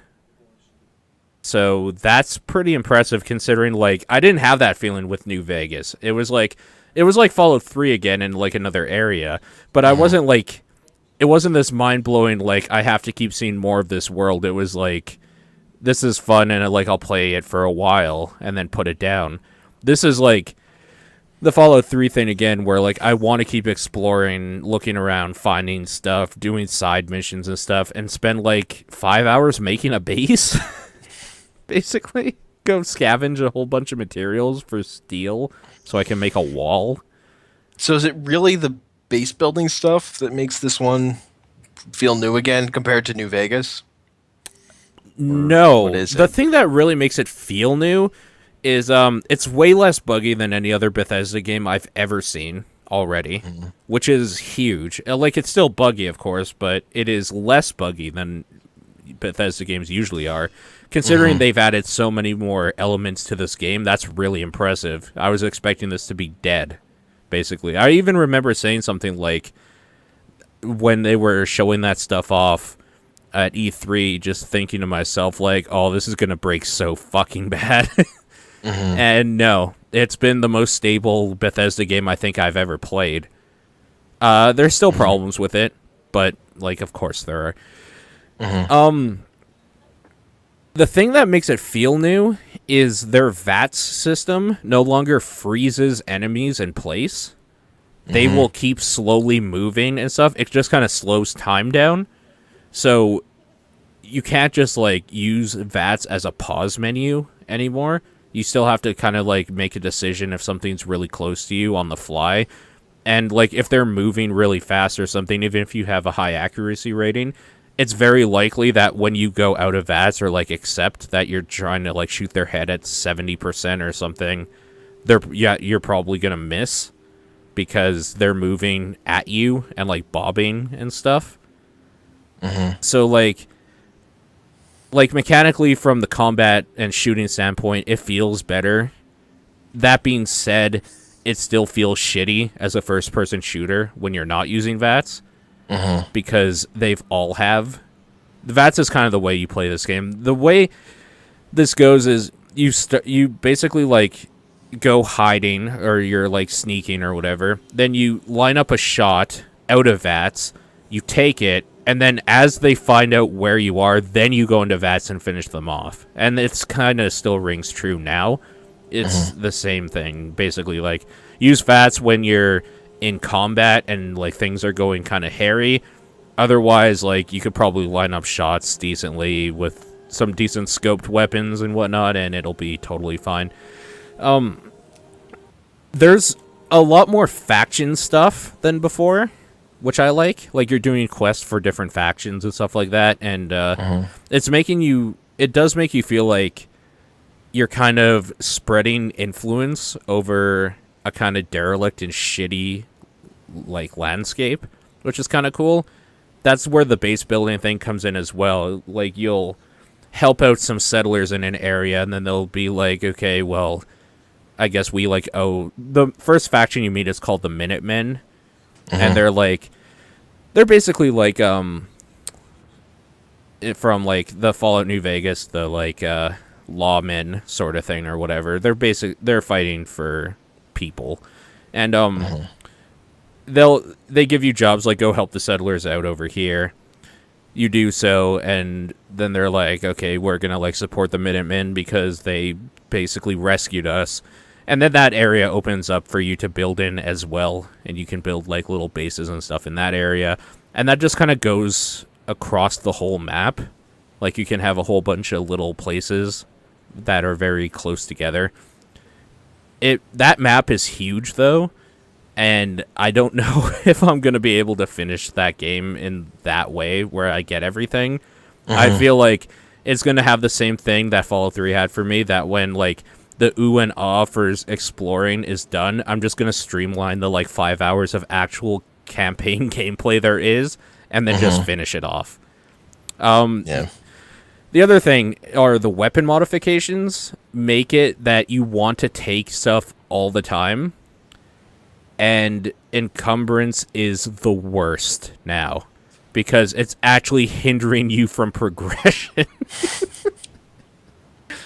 So, more now than ever before, putting in a code, like a console command, to get rid of encumbrance is going to make you cheating, basically, because it'll make it so that you can carry everything with you at all times, meaning you have unlimited resources to upgrade your, like, power level, essentially, for all your guns, and have money at the same time. And it's going to make it not fun, because you're no longer having to work towards something. If that makes sense. Can't you store shit on your companion or whatever? You can. Yeah, you can, like, trade stuff to your dog, which is kind of hilarious. I'm going to be trying a new build, though, I think, where I play... There's a perk you get that you do, like, more damage and stuff when you don't have a companion.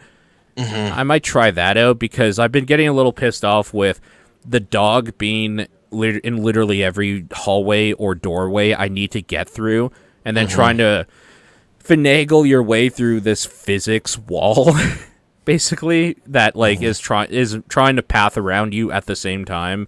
Anytime you go through a small doorway is fucking irritating.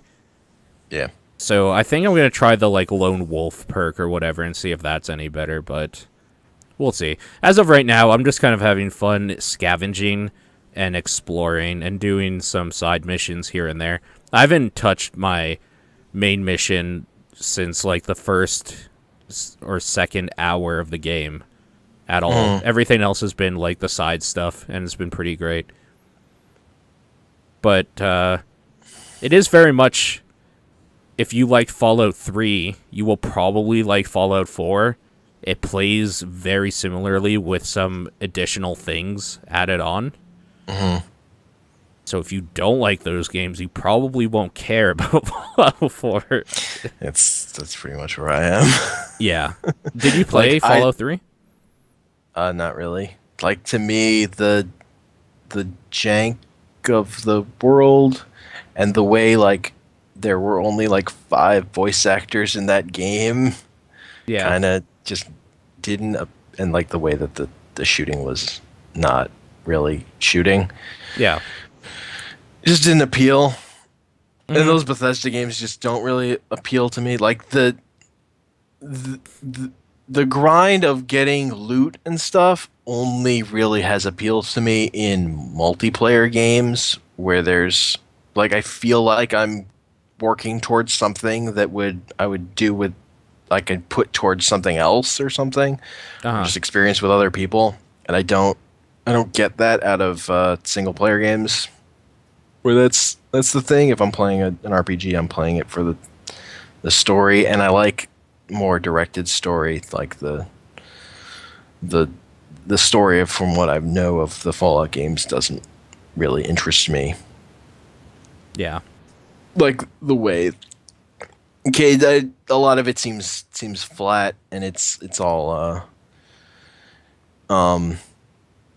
like there's a lot of story, but it's not like polished up story. It's all like, here's this thing, and then go here, and then do this, and then it just doesn't have much appeal for me. What about like the old Fallout games where it was more a tactical RPG? I never played those. Okay, because I know you like tactics. I do like tactics, but I like very like clear. I like tactics when it's puzzly.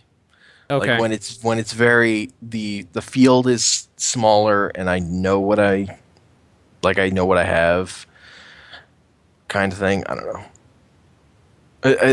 I don't know the extent to which those old Fallout games are things that appeal to me, and they're just old games that I haven't played.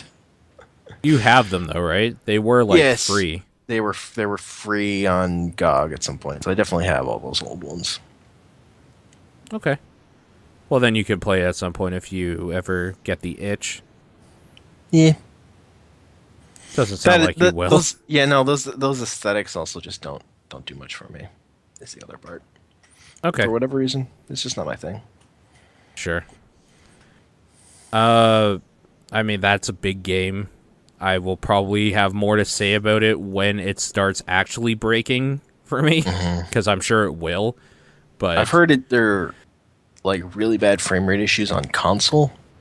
yeah, I heard console's like unplayable. Yeah, That's weird. Giant Bomb gave it a whole star lower. Jeff Gerstmann gave it a whole star lower score on console just because there were areas in that game where he said like the frame rate was down to like 10 or something. Particularly downtown where there were a lot of enemies. He also said it was a weird thing where when he was inside it would get worse than when he was outside, which is like the opposite of how I'm used to frame rate working. I guess it's just because they have so many fucking objects in that game that when you go inside, it's just a huge world of things to pick up, whereas outside there's somehow less of that, like in a confined area at least. Yeah. I did. Jeff Gerstmann said the mod he wanted the most was the workshop stuff to work in the entire world, so you can just clean out the entire world. I actually agree. But then I would actually never play that game. I would just clean the wasteland. Yeah. Which would be my own game, I guess. It would be like that Viscera cleanup detail Fallout version. It would probably be just as buggy. Yeah. Yeah, probably. I'm excited to play more of it, though. I'm probably going to do that when we're done talking. Fair enough. Yeah. I think that's it for video game stuff, though. Yeah. Tell me about Ash and the Evil Dead, because I'm kind of interested. So what's your history with the Evil Dead franchise? I mean, without going into specifics, a good one. So, how much do you like Army of Darkness in particular? You know, at this point, not as much as I used to, because that was the one that like my friends always wanted to watch. But it's fine. It has some great dumb parts, like the well of just like all the blood coming out at the beginning, or the skeleton, or him fighting with himself. Yeah. Yeah. Anyway, yeah, it's fine. Yeah, so this is more kind of in line with that in terms of it's much more focused sort of on comedy. Okay. But there is sort of more horror elements to it than Army of Darkness. Like not quite to Evil Dead 2 levels or not nearly to the Evil Dead remake levels, but there's a lot of blood. They use a lot of fake blood, and it's like real fake blood just squirting into people's faces.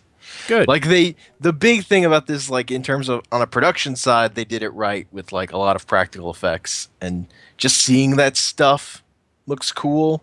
Like Bruce Campbell's charismatic asshole, he's like a fucking schlop, particularly at the start of this, but he's like also then like secretly a fucking amazing monster hunter for whatever reason.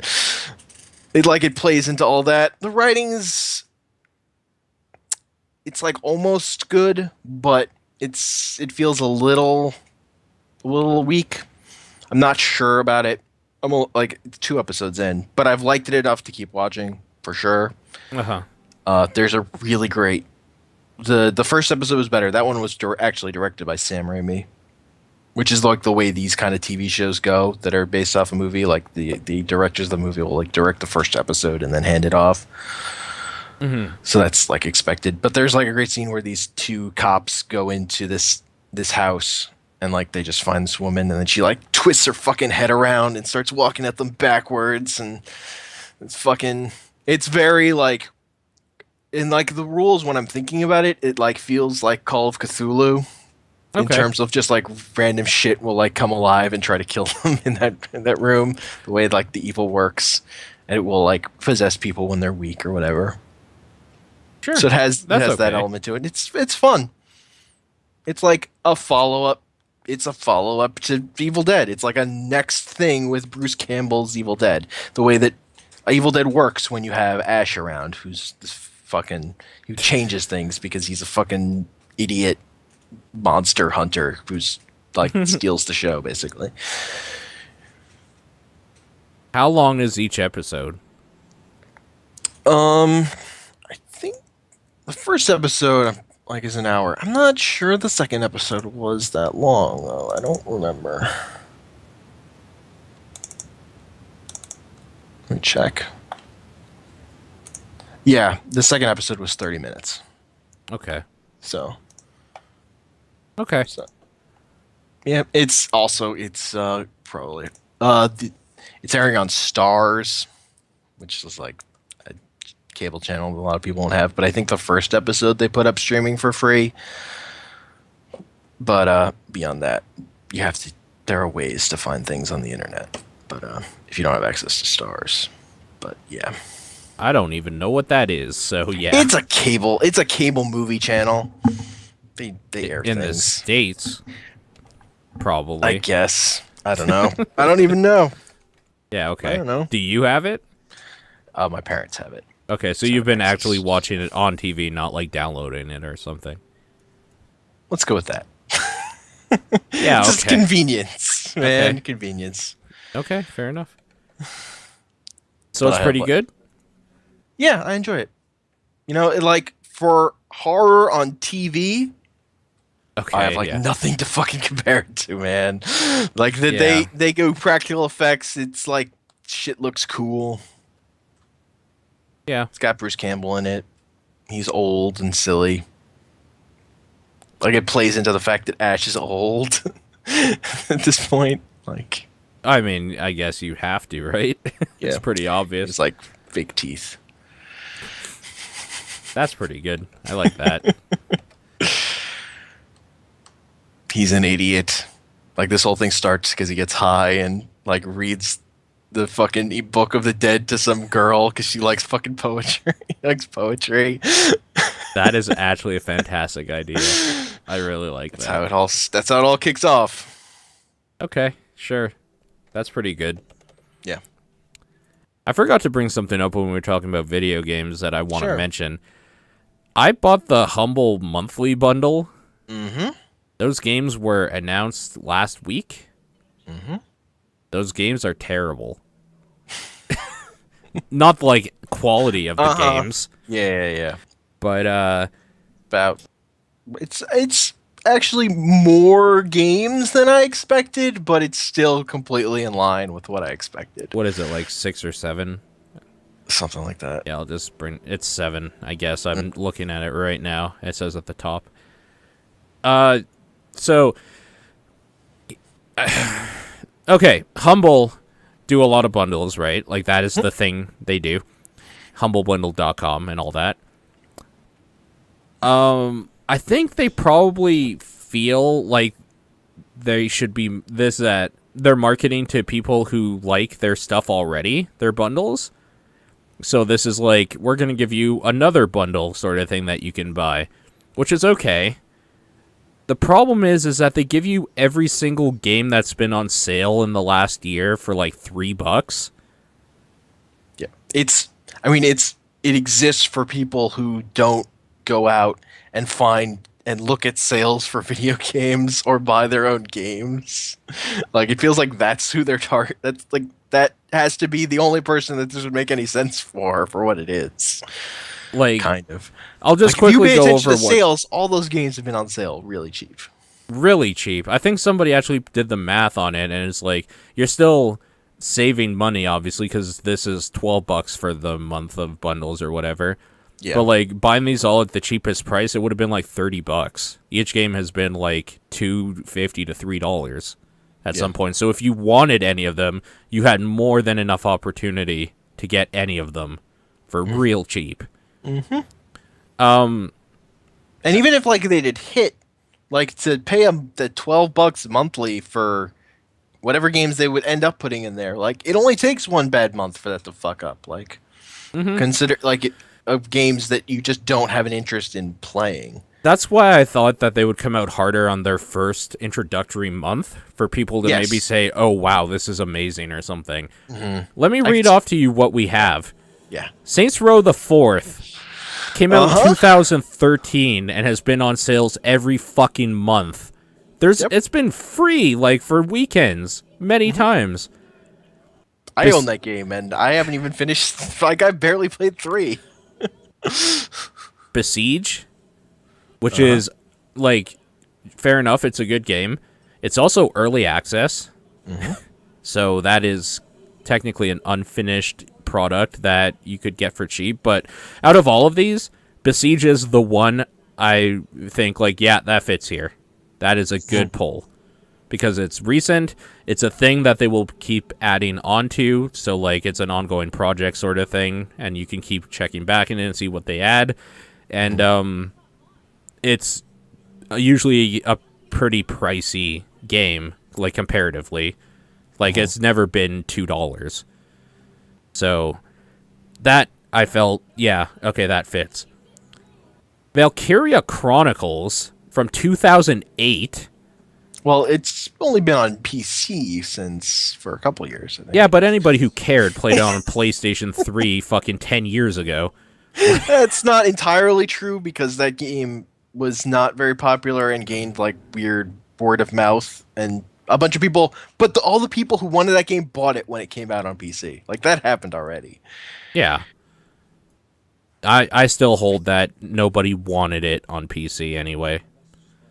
Because not enough people even cared about it on the PS3. But the people that had PS3s, like, they tried it and put it down. It's not that good of a game. Whatever. That game has a cult following. But, like, technically every game does, though. I don't know. I've heard people talk about that game a bunch. Okay, fair enough. Lethal League, which came out last year. It's pretty good. That is one of those games that, like, has been on sale, though. It's kind of a weird choice because it's not very popular, all things considered. And, well, I mean, if you're the creator of Lethal League, you want to put that game in bundles like this because you want a bigger player base. You want more people to have. Sanctuary RPG is like the strangest choice for this for me because a whole bunch of people don't even know what that is. I don't think I even know what that is. It is an RPG where all of the like enemies at the top that you're fighting and stuff are all done in ASCII art. Great. Yeah. And Towerfall Ascension. Because everybody loves couch co-op games, first of all. It's like the game you wouldn't buy even if maybe you thought it was cool because you didn't have anyone to play it with. That's it, exactly. And then Legend of Grimrock 2, which you got for free if you pre-ordered or prepaid for it or whatever. That's a super niche type of game. The like turn-by-turn dungeon crawling thing. I'm into it, but like it's not enough to hold my interest, honestly. Overall, though, like they needed to come out with like a punch, basically. Like this is why you're going to be subscribing every month. There's a chance you get this sort of thing. I think what makes me even more annoyed, and I'm going to do this without naming names, but they know who they are. People that like, I don't know, people that just want so badly to like let things be okay that they make excuses for shitty things like this. And it's fucking irritating. It's just like, well, if you like this sort of thing like isn't for you because you play a lot of games and collect a lot of games. It's like, well, then they shouldn't be marketing it to me in my fucking emails. Like, they should not be sending me emails or saying, like, this is how you can get even more games, things you've never seen on Humble before. I'm pretty sure that's false, too. I'm pretty sure at least one of these has been on Humble before. If not a couple of them. Anyways, fuck Humble. Fuck all their dumb bullshit with charities that they say they do and probably pocket the money. And fuck anybody who thinks it's a good deal. Bunch of fucking retards. That's all I'm getting at. We can move on. Hooray! Let's talk about movies. Okay. I watched It Follows on Halloween. Yeah, how'd you like it? It is creepy. It's a horror movie. It's not creepy. I mean, it is literally creeping consistently. I guess unsettling would be the word, because just knowing in the back of your mind that there's like a constant force moving towards you or towards your characters, even when there's downtime, it's intense, which is pretty cool. You were saying what you liked about it is that there's no like face to the killer sort of thing. What I didn't like about it is that it is the most like cliche fucking like the ST demon bullshit ever. The sexually transmitted demon. It's one of those things that they would have made tales about in the 50s or whatever. To like keep kids from premarital sex. It's like actualizing a trope and like giving it an actual explanation or something. I don't like that. I hate it. Okay. I like the conceit behind it. How it plays out is pretty cool. There's a few forms or whatever that it takes that are terrifying. And they're just people. They're just people. I don't know. Scary too. Like the tall dude. Holy fuck. That's a good scare. That is a creepy fucking part. Yeah. It never really reaches up past that, the rest of the movie, but really. Like that's a punchy scare there, because it's so unsettling and disturbing. God, I hate it. I mean, I also just like the thing of only a heroine and we can see this thing. Yeah. And like everyone that's around her is like sometimes not even threatened by it. Yeah. So that's just an interesting thing. Like it's a horror movie that doesn't have a face and it doesn't have a ton of kills, but it still works. Like that it works at all despite those things. I just think it's neat. Like, oh hey, a horror movie can do this and still be successful, even if it's still mostly just a normal horror movie. Like the parts that sort of annoyed me is like that the opening scene, the way it's shot, like feels like the director saying, "Look at me, I'm a director." Sure, yeah. It's like, you made a horror movie. Calm down, buddy. Yeah. I also think like the scene at the end at the pool is not that good. Was that supposed to be scary or tense? Because it wasn't. It just doesn't really work. The only thing that shows is that like dude they hang out with is a real good shot. Like really fucking good. That is like the only thing that shows that whole scene. I also like how that monster like kills people by fucking them to death. It's just funny. Well, at least one of them. It doesn't really show. The other one you apply, like her legs all bent over and shit. Yeah. Yeah. Yeah, I just think that's so dumb. Decent horror movie.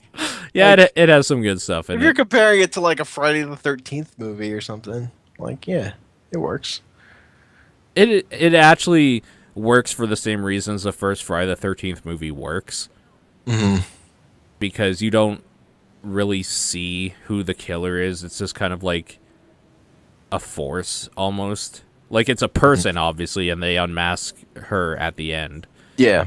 But before the whole Jason thing, and like they made an icon. That's the reason that movie works. Yeah. And I just like that this movie was confident enough in that working to not have to give the monster a particular face at the end, or like a name or something. Yeah, it doesn't back off of that. Even if the ending climactic scene sort of isn't great, at least it doesn't sort of move away from what worked about it. It doesn't undo that work in like a way that would make it more marketable.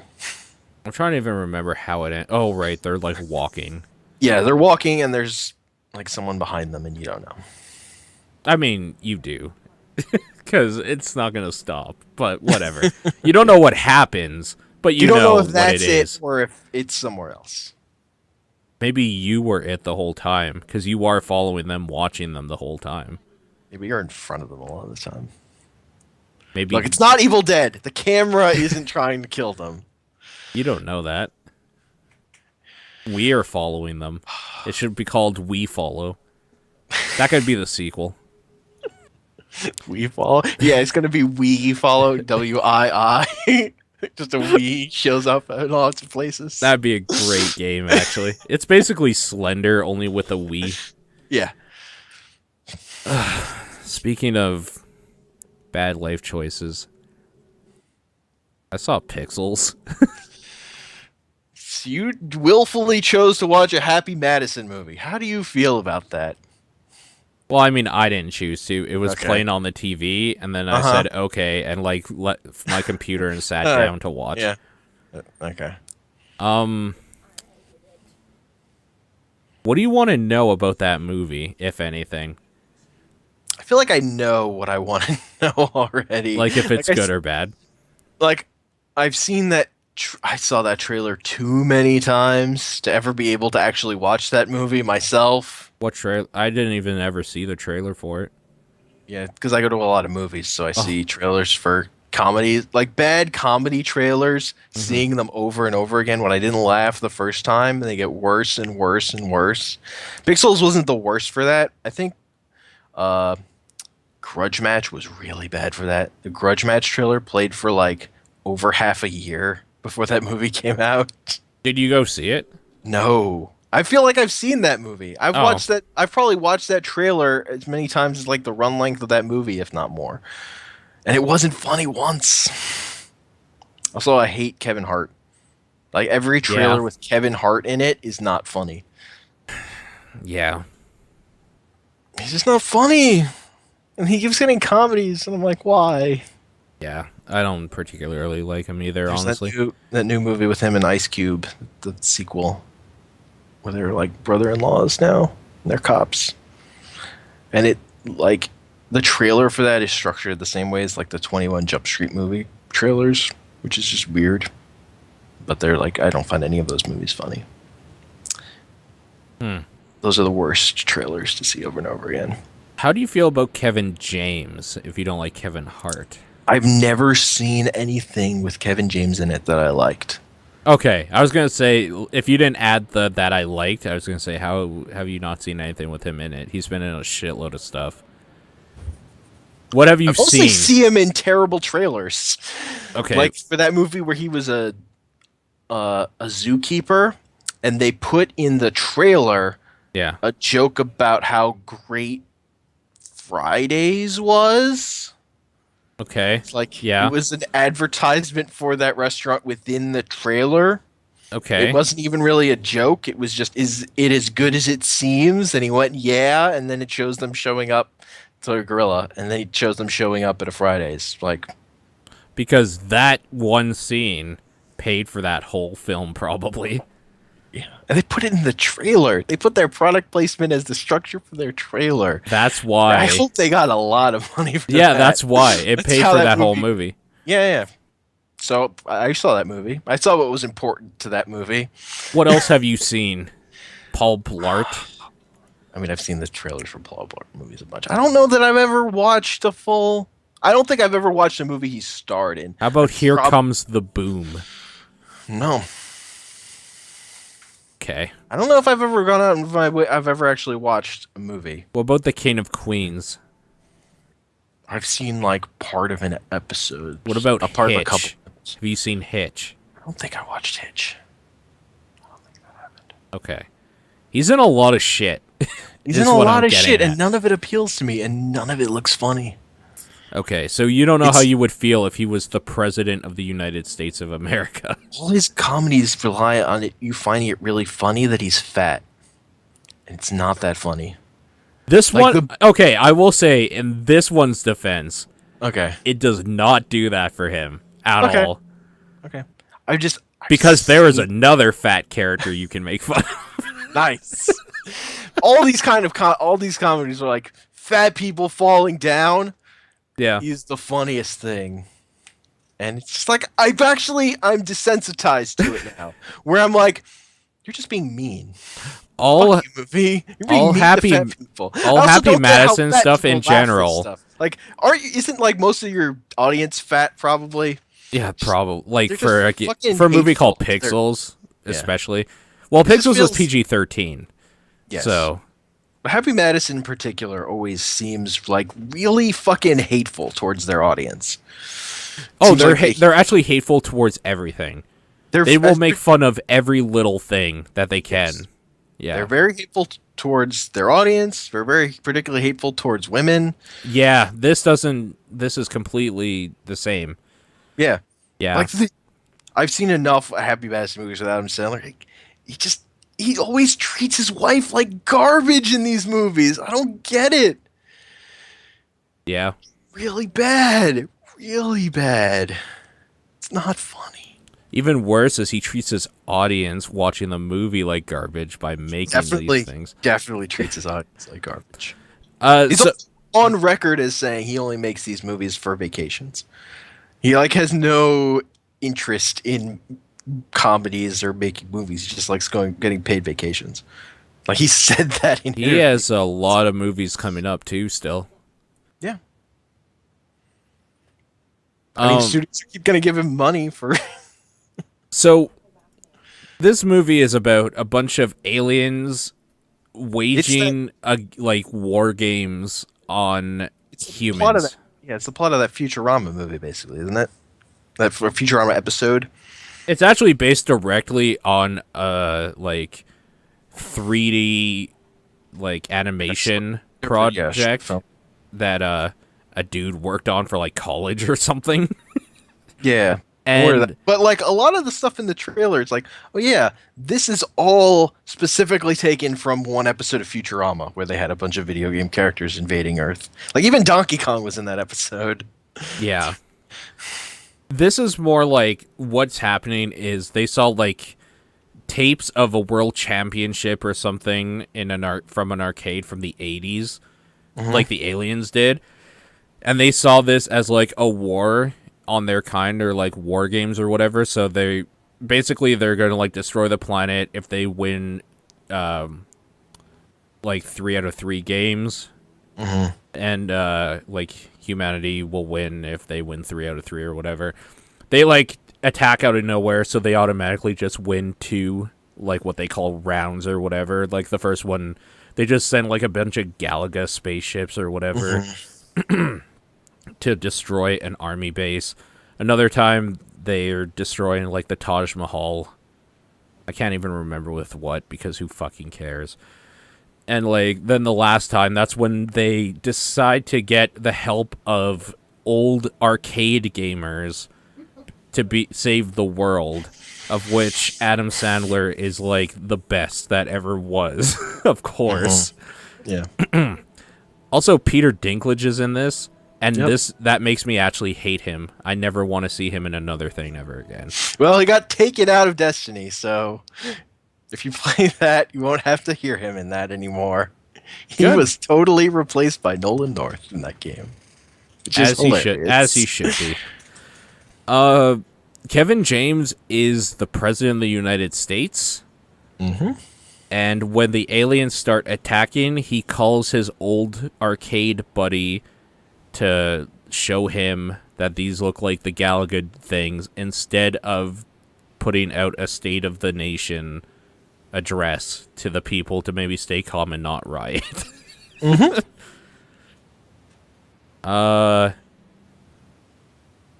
Adam Sandler's a Geek Squad dude. Yep. Who goes to a kid's house to set up his PlayStation and home entertainment unit and stuff like that. And then decides he wants to fuck that kid's mom, and that is who he ends up with at the end of the film. Essentially. Great. I'm pretty sure there's a movie where Adam Sandler fucks some kid's mom and then yells at the kid that he fucked his mom. I think that happened in a movie. Probably. That might actually be a Kevin Smith movie. That might have happened in both. Now that I think about it. There was one other thing. Qbert turns into a sexy lady for weird conspiracy fat dude. Right, I did hear about that. The dude gets to fuck Qbert. They weren't kidding. I actually hate that movie. The fact that it has 5.7 out of 10 shows that everybody on the internet is a fucking retard.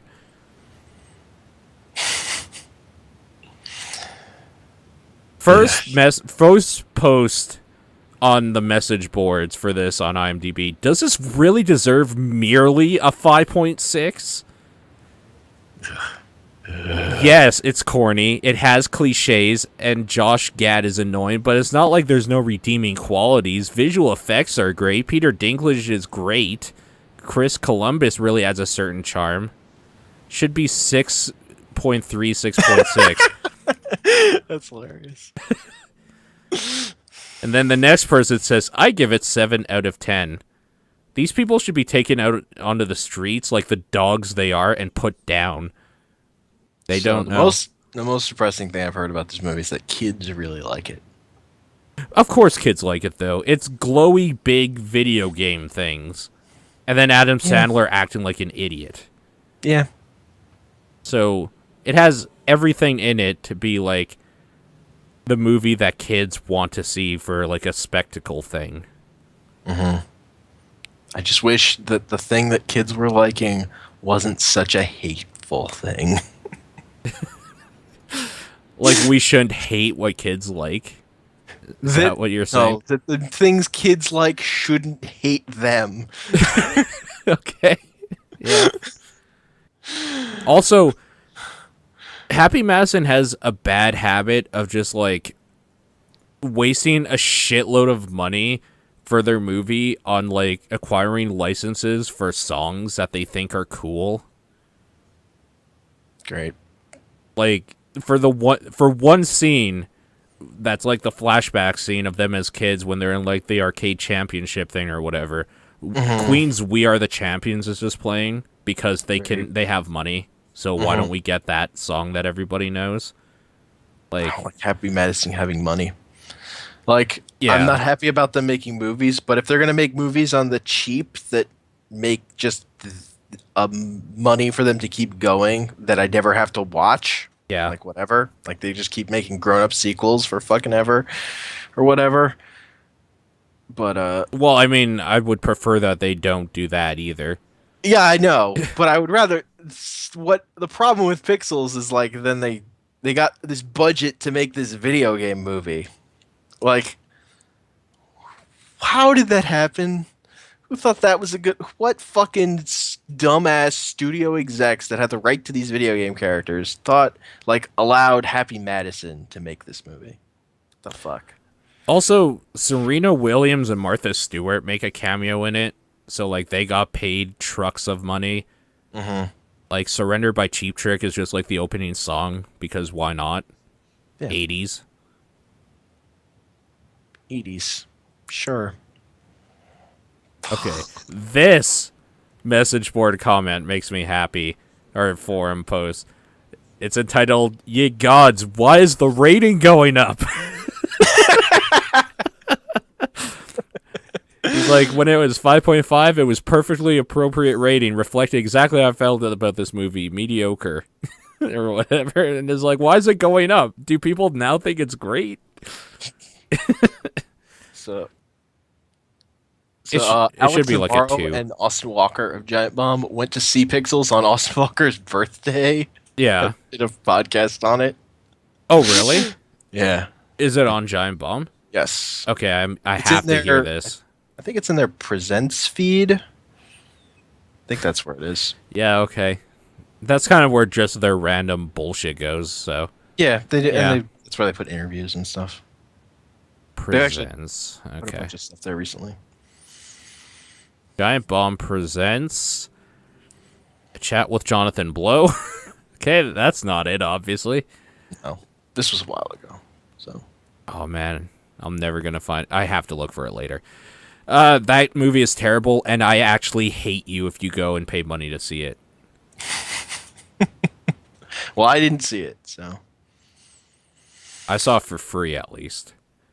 there was, I think, like after it was out in theaters, there was still a giant like billboard ad for it on near the theaters at Times Square. Like Well, long yeah, of after it should course. have. It takes place in New York for one of the biggest parts in that movie.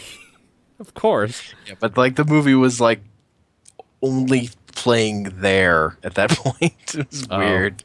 Like I don't like I was Happy skeptical Madison the movie was probably even rented playing there. out that whole theater for like a year. No, that theater is like way too big and visited for. I don't think you understand how much money they have. It's all that grown-ups 2 money. That movie didn't. It's not like that movie made a lot of money. It just costs so little to make those movies. Right, They so make a lot of. It's like how the Friday the 13th movies always kept making more and more money, even though they because they cost fucking nothing. right, that's why it's more money, because it's profit money. Yeah, it's all profit. It's not profit if you spend all that money on advertising. Yeah, fair enough. Okay. That's why it please- just seemed dumb. It's like this is totally out of their wheelhouse. This big budget thing with advertising. What? Why would you do that? Please That's tell not me your corner. Please tell me the new James Bond is good. Get us out of this sinkhole of pixels. It's okay. Oh, fuck. Okay. It's like the Dark Knight Rises of the Daniel Craig James Bond movies. I mean, that makes a lot of sense. But, okay, go on.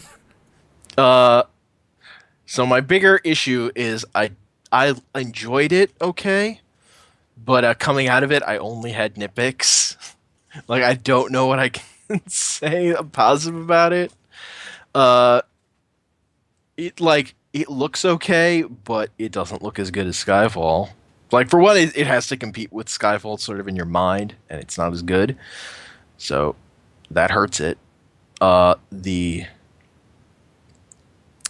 villain is like trying to take who's Blofeld, the classic James Bond villain, but he's trying to take credit for everything that's happened in the previous Daniel Craig movies, and it's like, what? How were you? There was a villain in Skyfall. Like he had personality. You can't just take all the credit for everything he did. It feels Yeah. like what it feels like is like Norman Osborn taking credit for everything that Jackal did during the Spider-Man clone saga at the end of that thing, Yeah. or like, which was positioned in the way they were using those characters to be like Lex Luthor taking credit for everything the Joker did. It's like you can say you took credit for it, but fuck off. Like, you're not that important. You're like sitting in a cave with like spying on people, like whatever. Yeah, that sounds lame. Yeah, it's dumb. They also like weirdly contrive him to be like have been James Bond's brother. It's weird. It's very like another Batman comic, Heart of Hush kind of. Except I like that comic. It's just not that much. It's not as much fun as it should be because it's sort of taking itself too seriously, even though it's really dumb. Like it very Is it much funny? like like there is a part where James Bond like slips off an edge, like falls off at a collapsed building and lands on a couch and then runs away. Like it's just dumb Okay. funny, and like Blofeld is such a ridiculous villain. He feels like he was pulled out of an older James Bond movie, like a 70s James Bond movie, like a bad James Bond movie, even though he's Christoph Waltz like acts fine, but he still feels much more like classic Bond. Bautista plays like his big henchman guy who fights Bond, and he Okay. feels like a classic Bond villain henchman guy who just like stabs out a dude's eyes to introduce himself and is just big and mean and talks very little, just trying to murder Bond. There are a lot of just like too cute. Like there are just too many references to other Bond things. Like weirdly, like there's a train in this movie that's modeled after the train from the GoldenEye video game. Like not the Okay. train from the GoldenEye movie, because that train looked different than the one in the game. This one looks like the one in the game, kind of. It's weird. So that's just canon now. The game one, I guess. It's just in this movie. There's a train that looks like that kind of in here. Okay. Which is weird. Yeah, it's All and right. James Bond is such Daniel Craig's James Bond is such an angry dude. There's like an appeal to that, but it also sort of makes the movie not as much fun as it should be. I don't particularly find a lot of the Bond films fun, though. So I guess this is just another Bond film, the way you're describing it. Some of them are good. This just sounds like one of the other ones that like I would probably watch once and be like, yeah, that was fine, and then never watch again. Like the big issue is it's too long. It takes too long to get to the ridiculous shit at the end. So Yeah. when the ridiculous silly shit is happening, it's kind of like this is Fucking all you got? finally sort of thing. Yeah. Yeah. Kind of. So it like- sounds like a the way, Bond like- film. Like the way Casino Royale worked is all the ridiculous shit was up front, and then like the second half of it was slower and quieter and involved a lot of poker. Right. Like when you, in retrospect on that movie, like that movie just upfronted all its action, whereas this like saves all its plot big stuff for the end kind of. It's just not great. Mission Impossible was the better Bond movie this year. Kingsman was a Good. better Bond movie this year. Good. Those movies were more fun. Yeah. I'm glad to hear that, actually.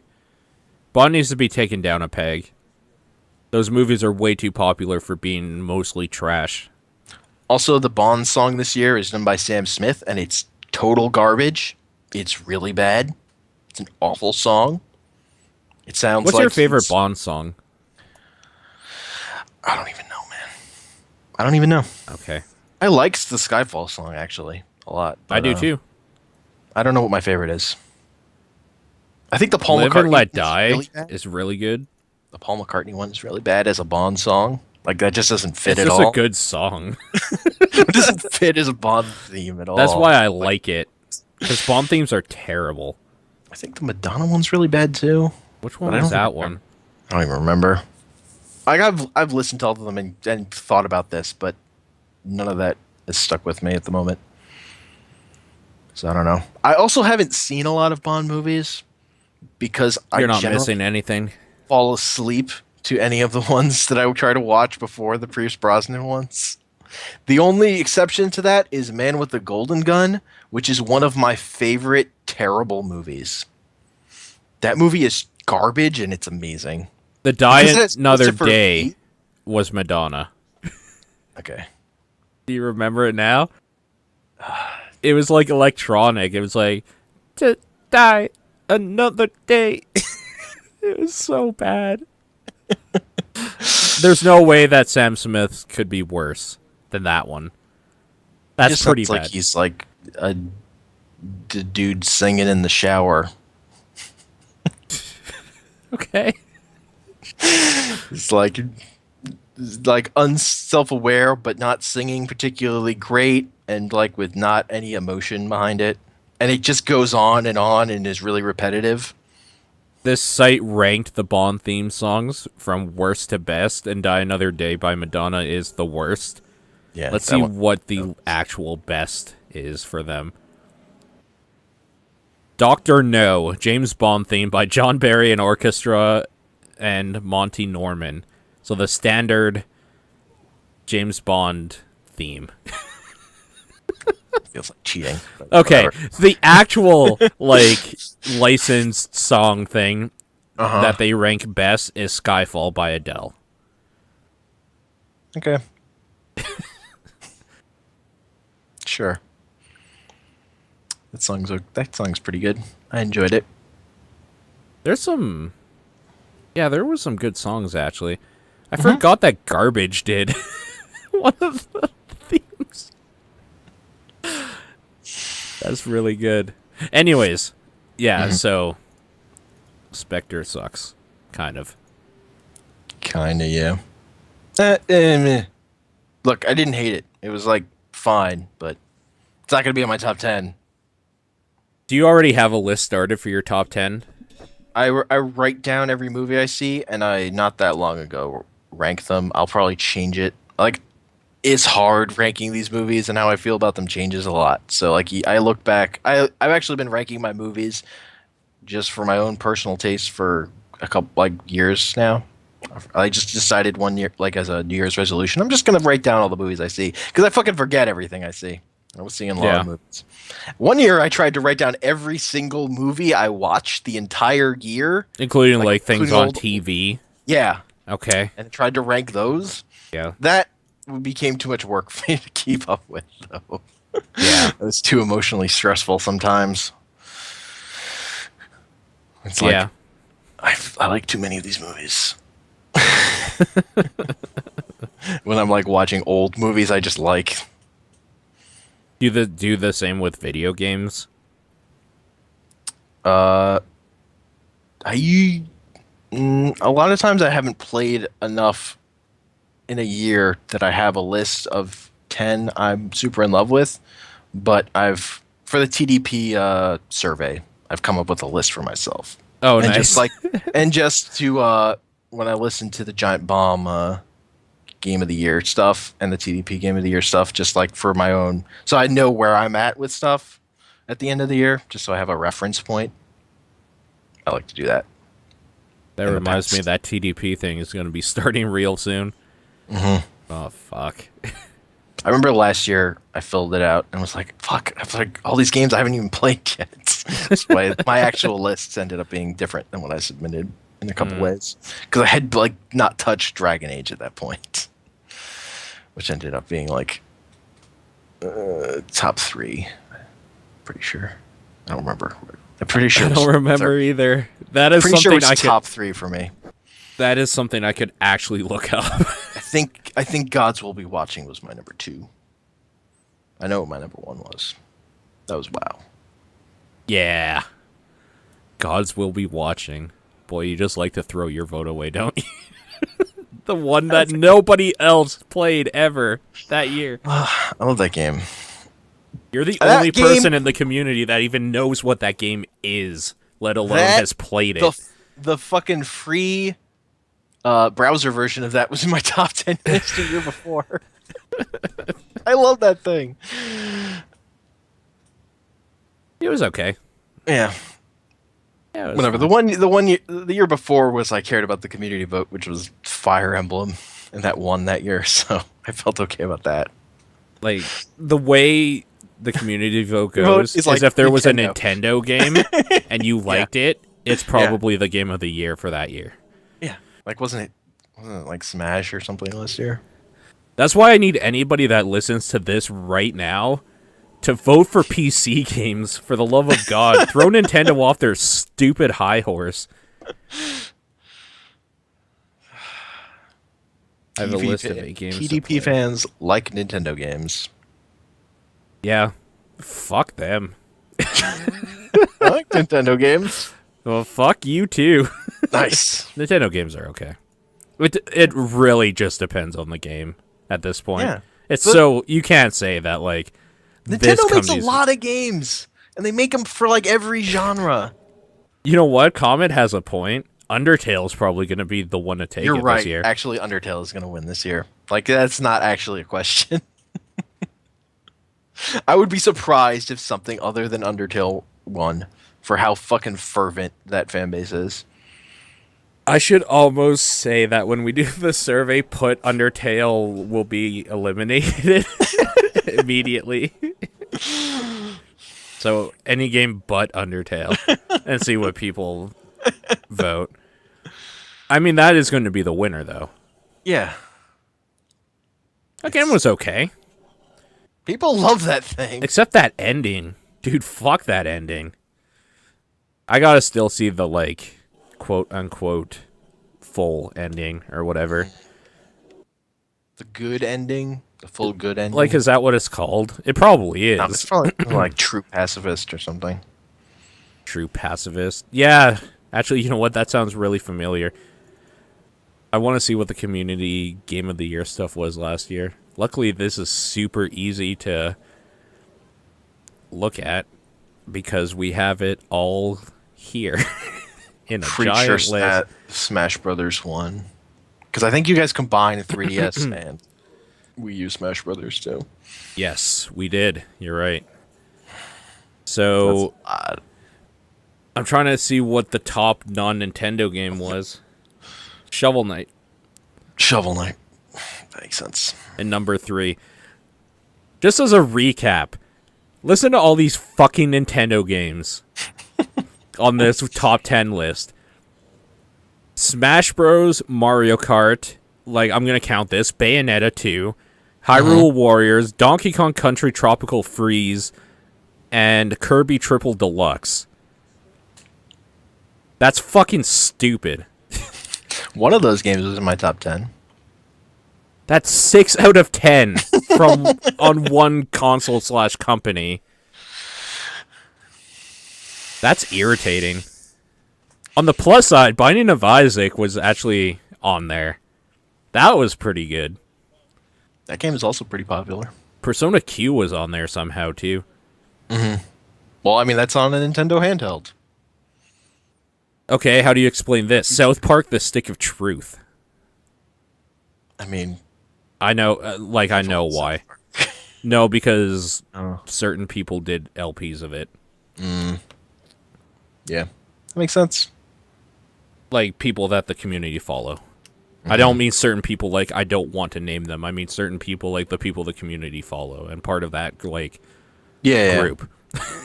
I know, it sounded like I was trying to be mysterious. It's like, no, I just meant that It's not that mysterious. No, I just meant that there was a contingent of people all within the same kind of, like, internet circle that did it. Yeah. Anyways. True Pacifist is considered the fandom name.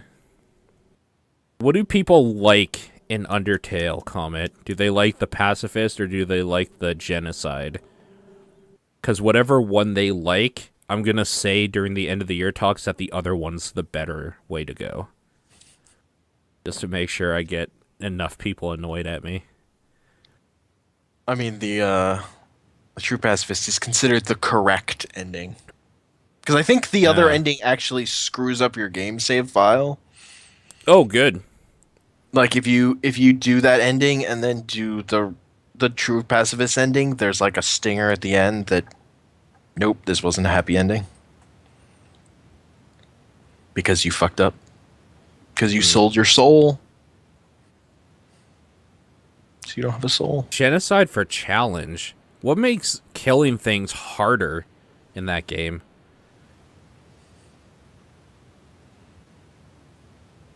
I wonder. Because isn't it just like that gauge that you just stop it in the middle?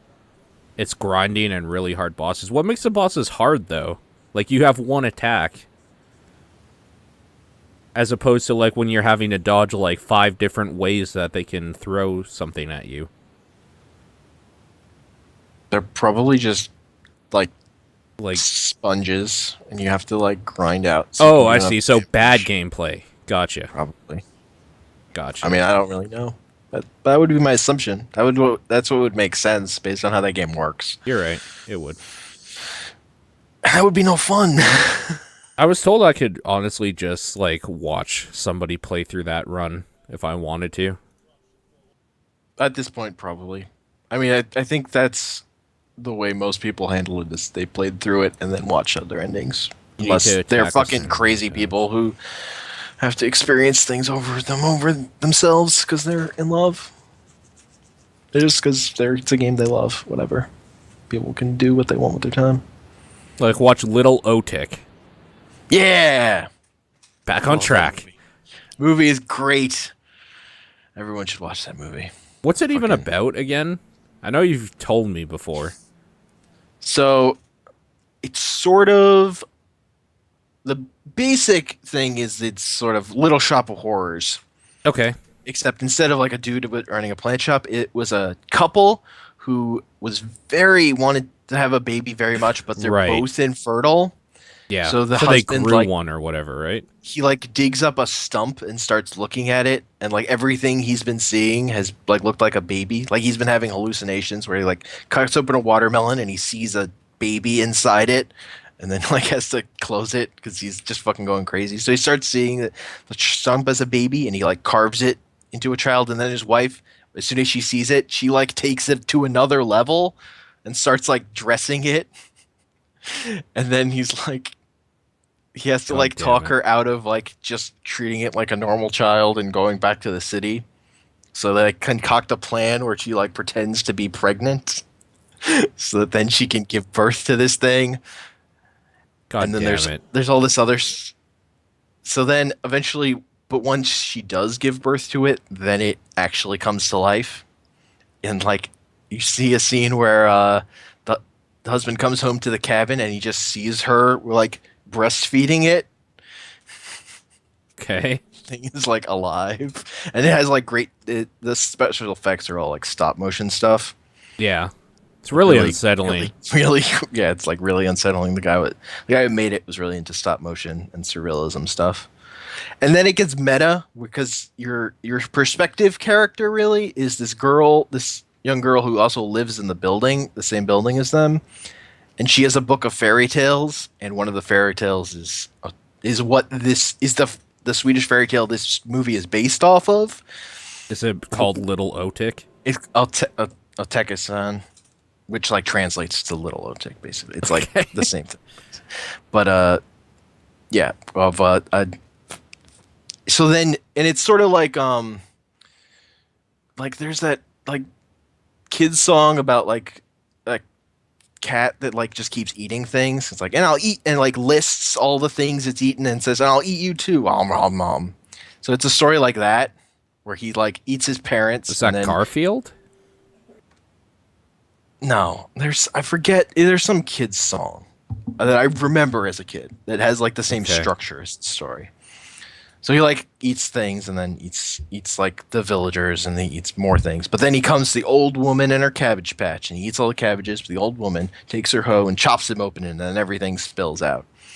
But so at this apartment building, there's an old woman with a hoe who has a cabbage patch. So this little girl is like Oh. then like plotting how to keep Oteka-san from eating the cabbages, which involves feeding him people because he starts eating people. Like that happens.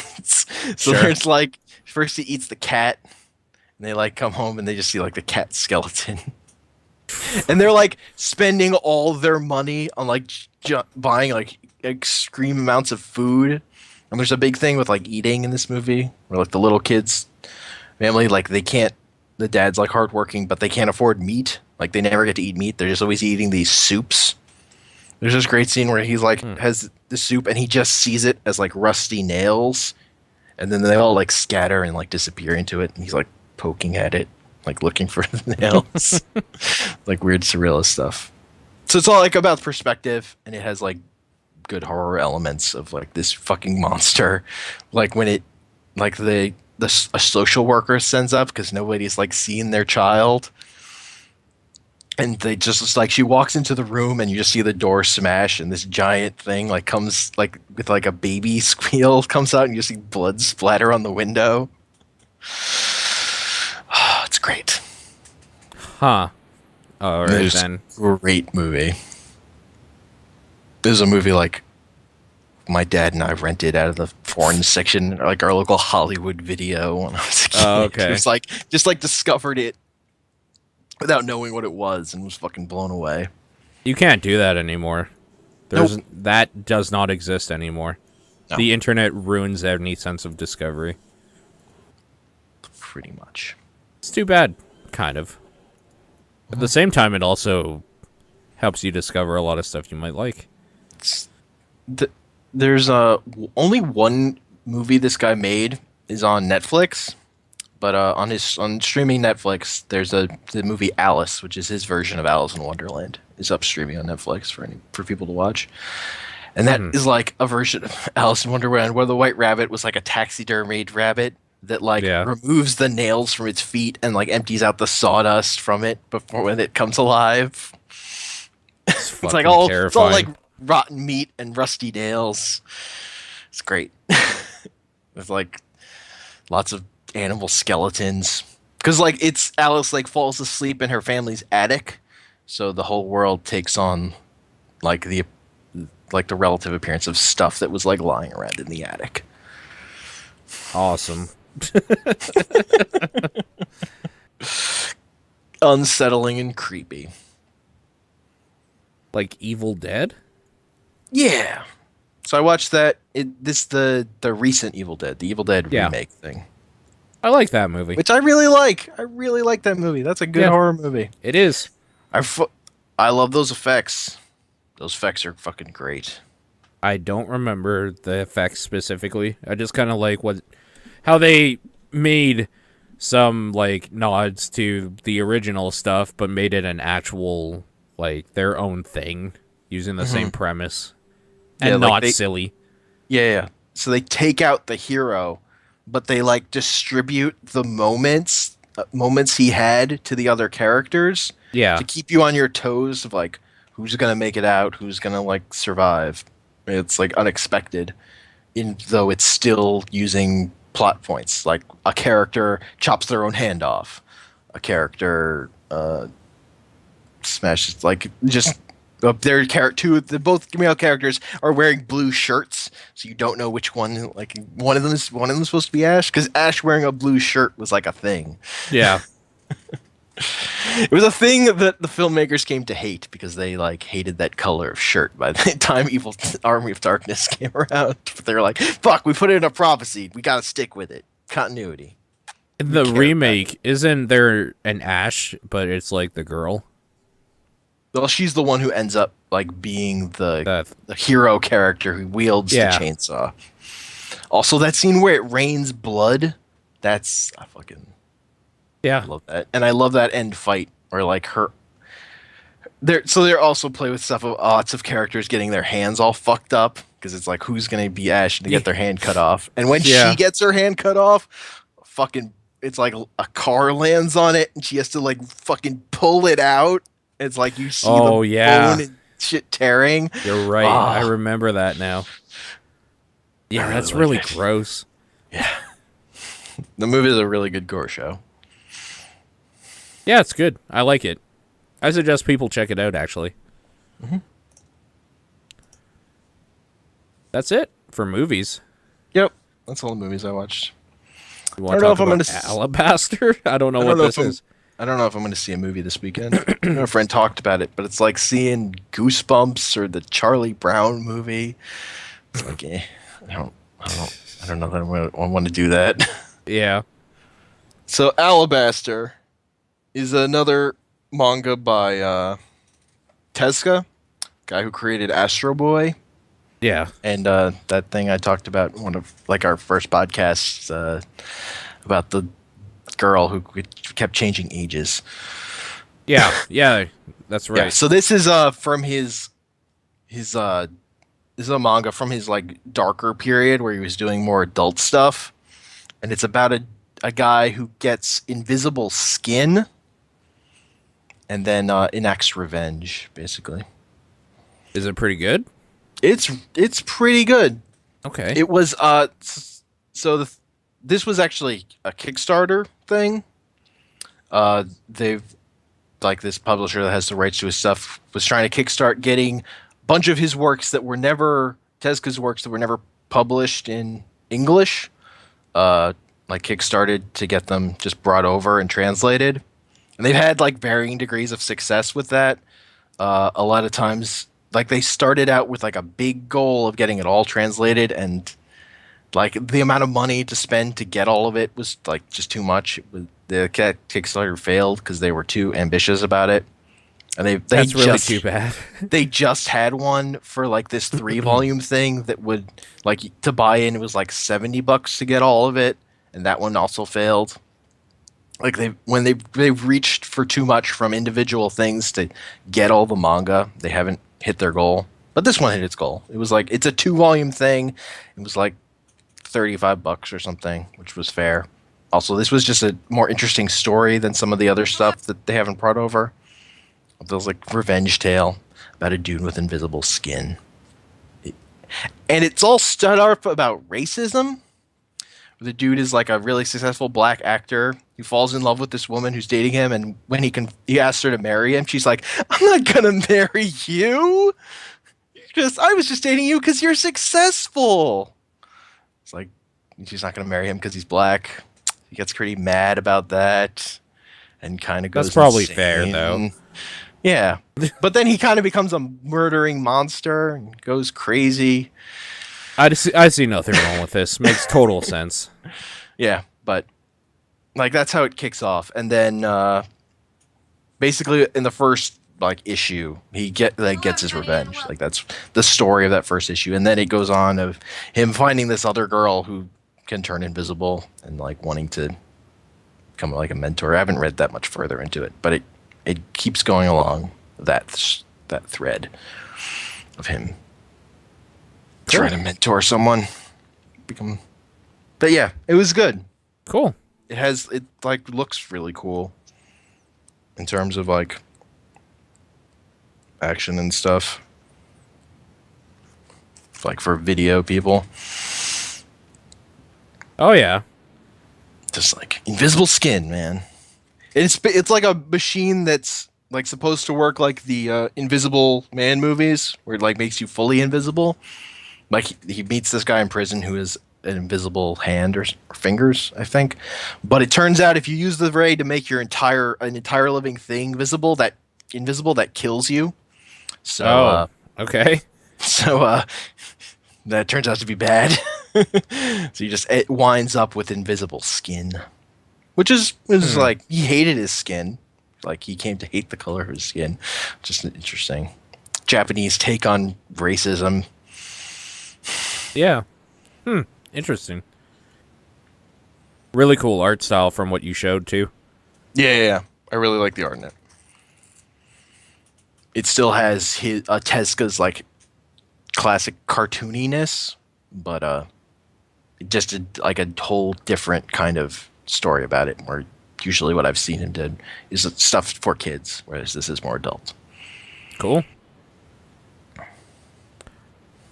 That all you've been doing? You're done? There was just the roleplay stuff we did. Oh, yeah. I didn't see that there was another page here. Okay. Yeah. Yeah, we did Apocalypse World. Unfortunately, we have to bow out this weekend, but that's because Yalaton is ending for the year. So it's not like we're not doing roleplay this weekend. It's just switching from one to another. That's way harder to schedule, so takes precedence over, like, everything. Yeah. And, I tried my hand at Call of Cthulhu. Yep. And that was interesting. That game is fun. It's really, really weird. I really like how it plays. It plays so unlike, like, the D&Ds and the fantasy archetype stuff. Yeah, I like that your goal is to investigate stuff, but I didn't feel like a pressure to win, really. Just sort of like trying to figure out, but like also don't want to, like, my characters could die really easily. We could all die really easily. We're in over our heads. I like the feeling of just being completely in over your heads. To be fair, I did grant him a little bit mercy. His character was dead. Like, just straight up. Uh-huh. Because that was a lot of damage he took from one of his own guys stabbing him in the chest. That went bad. Yeah. The whole situation went bad. That part is actually, like, meant to kind of, like, start showing some force and make them leave or die. Mm-hmm. So, like, I think that it worked for sure. Yeah. If you get bad rolls there, like, I've watched a few people or groups, like, play it. It's a joke. But it worked out well for us. It was kind of tense how, like, it was going to work out. I didn't even know how I was going to make it work until, like, it's weird too, because with that, like, I know the basic premise of what's going to happen, when, Yeah. and, like, where, what triggers it. But, like, the fact, like I said, I wasn't, like, the knife was going to stab him at some point. Or somebody, anyway. And then when I asked Steven, like, are you gripping the knife? Or are you, like, just kind of holding it, sort of thing? He said, no, like, I'm holding it. And then made him roll for, like, a strength roll or whatever. Like, he was gripping it so tightly that when it pulled him, so it looked to, like, the other members that, like, he just went crazy and stabbed a dude in the chest with a knife, a rusty knife.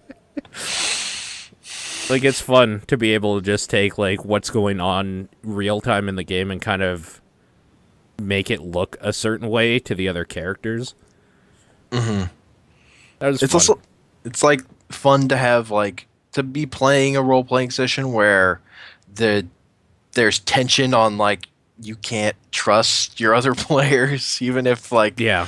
you're all in it together, just because shit could take control of them and shit can go bad, and like the tension of that. And I think it works for, like, just doing a session, a quick session kind of thing. Yeah, like the pre-written session Yeah. thing. It was real nice to have just everything thrown together and just kind of work your way through it.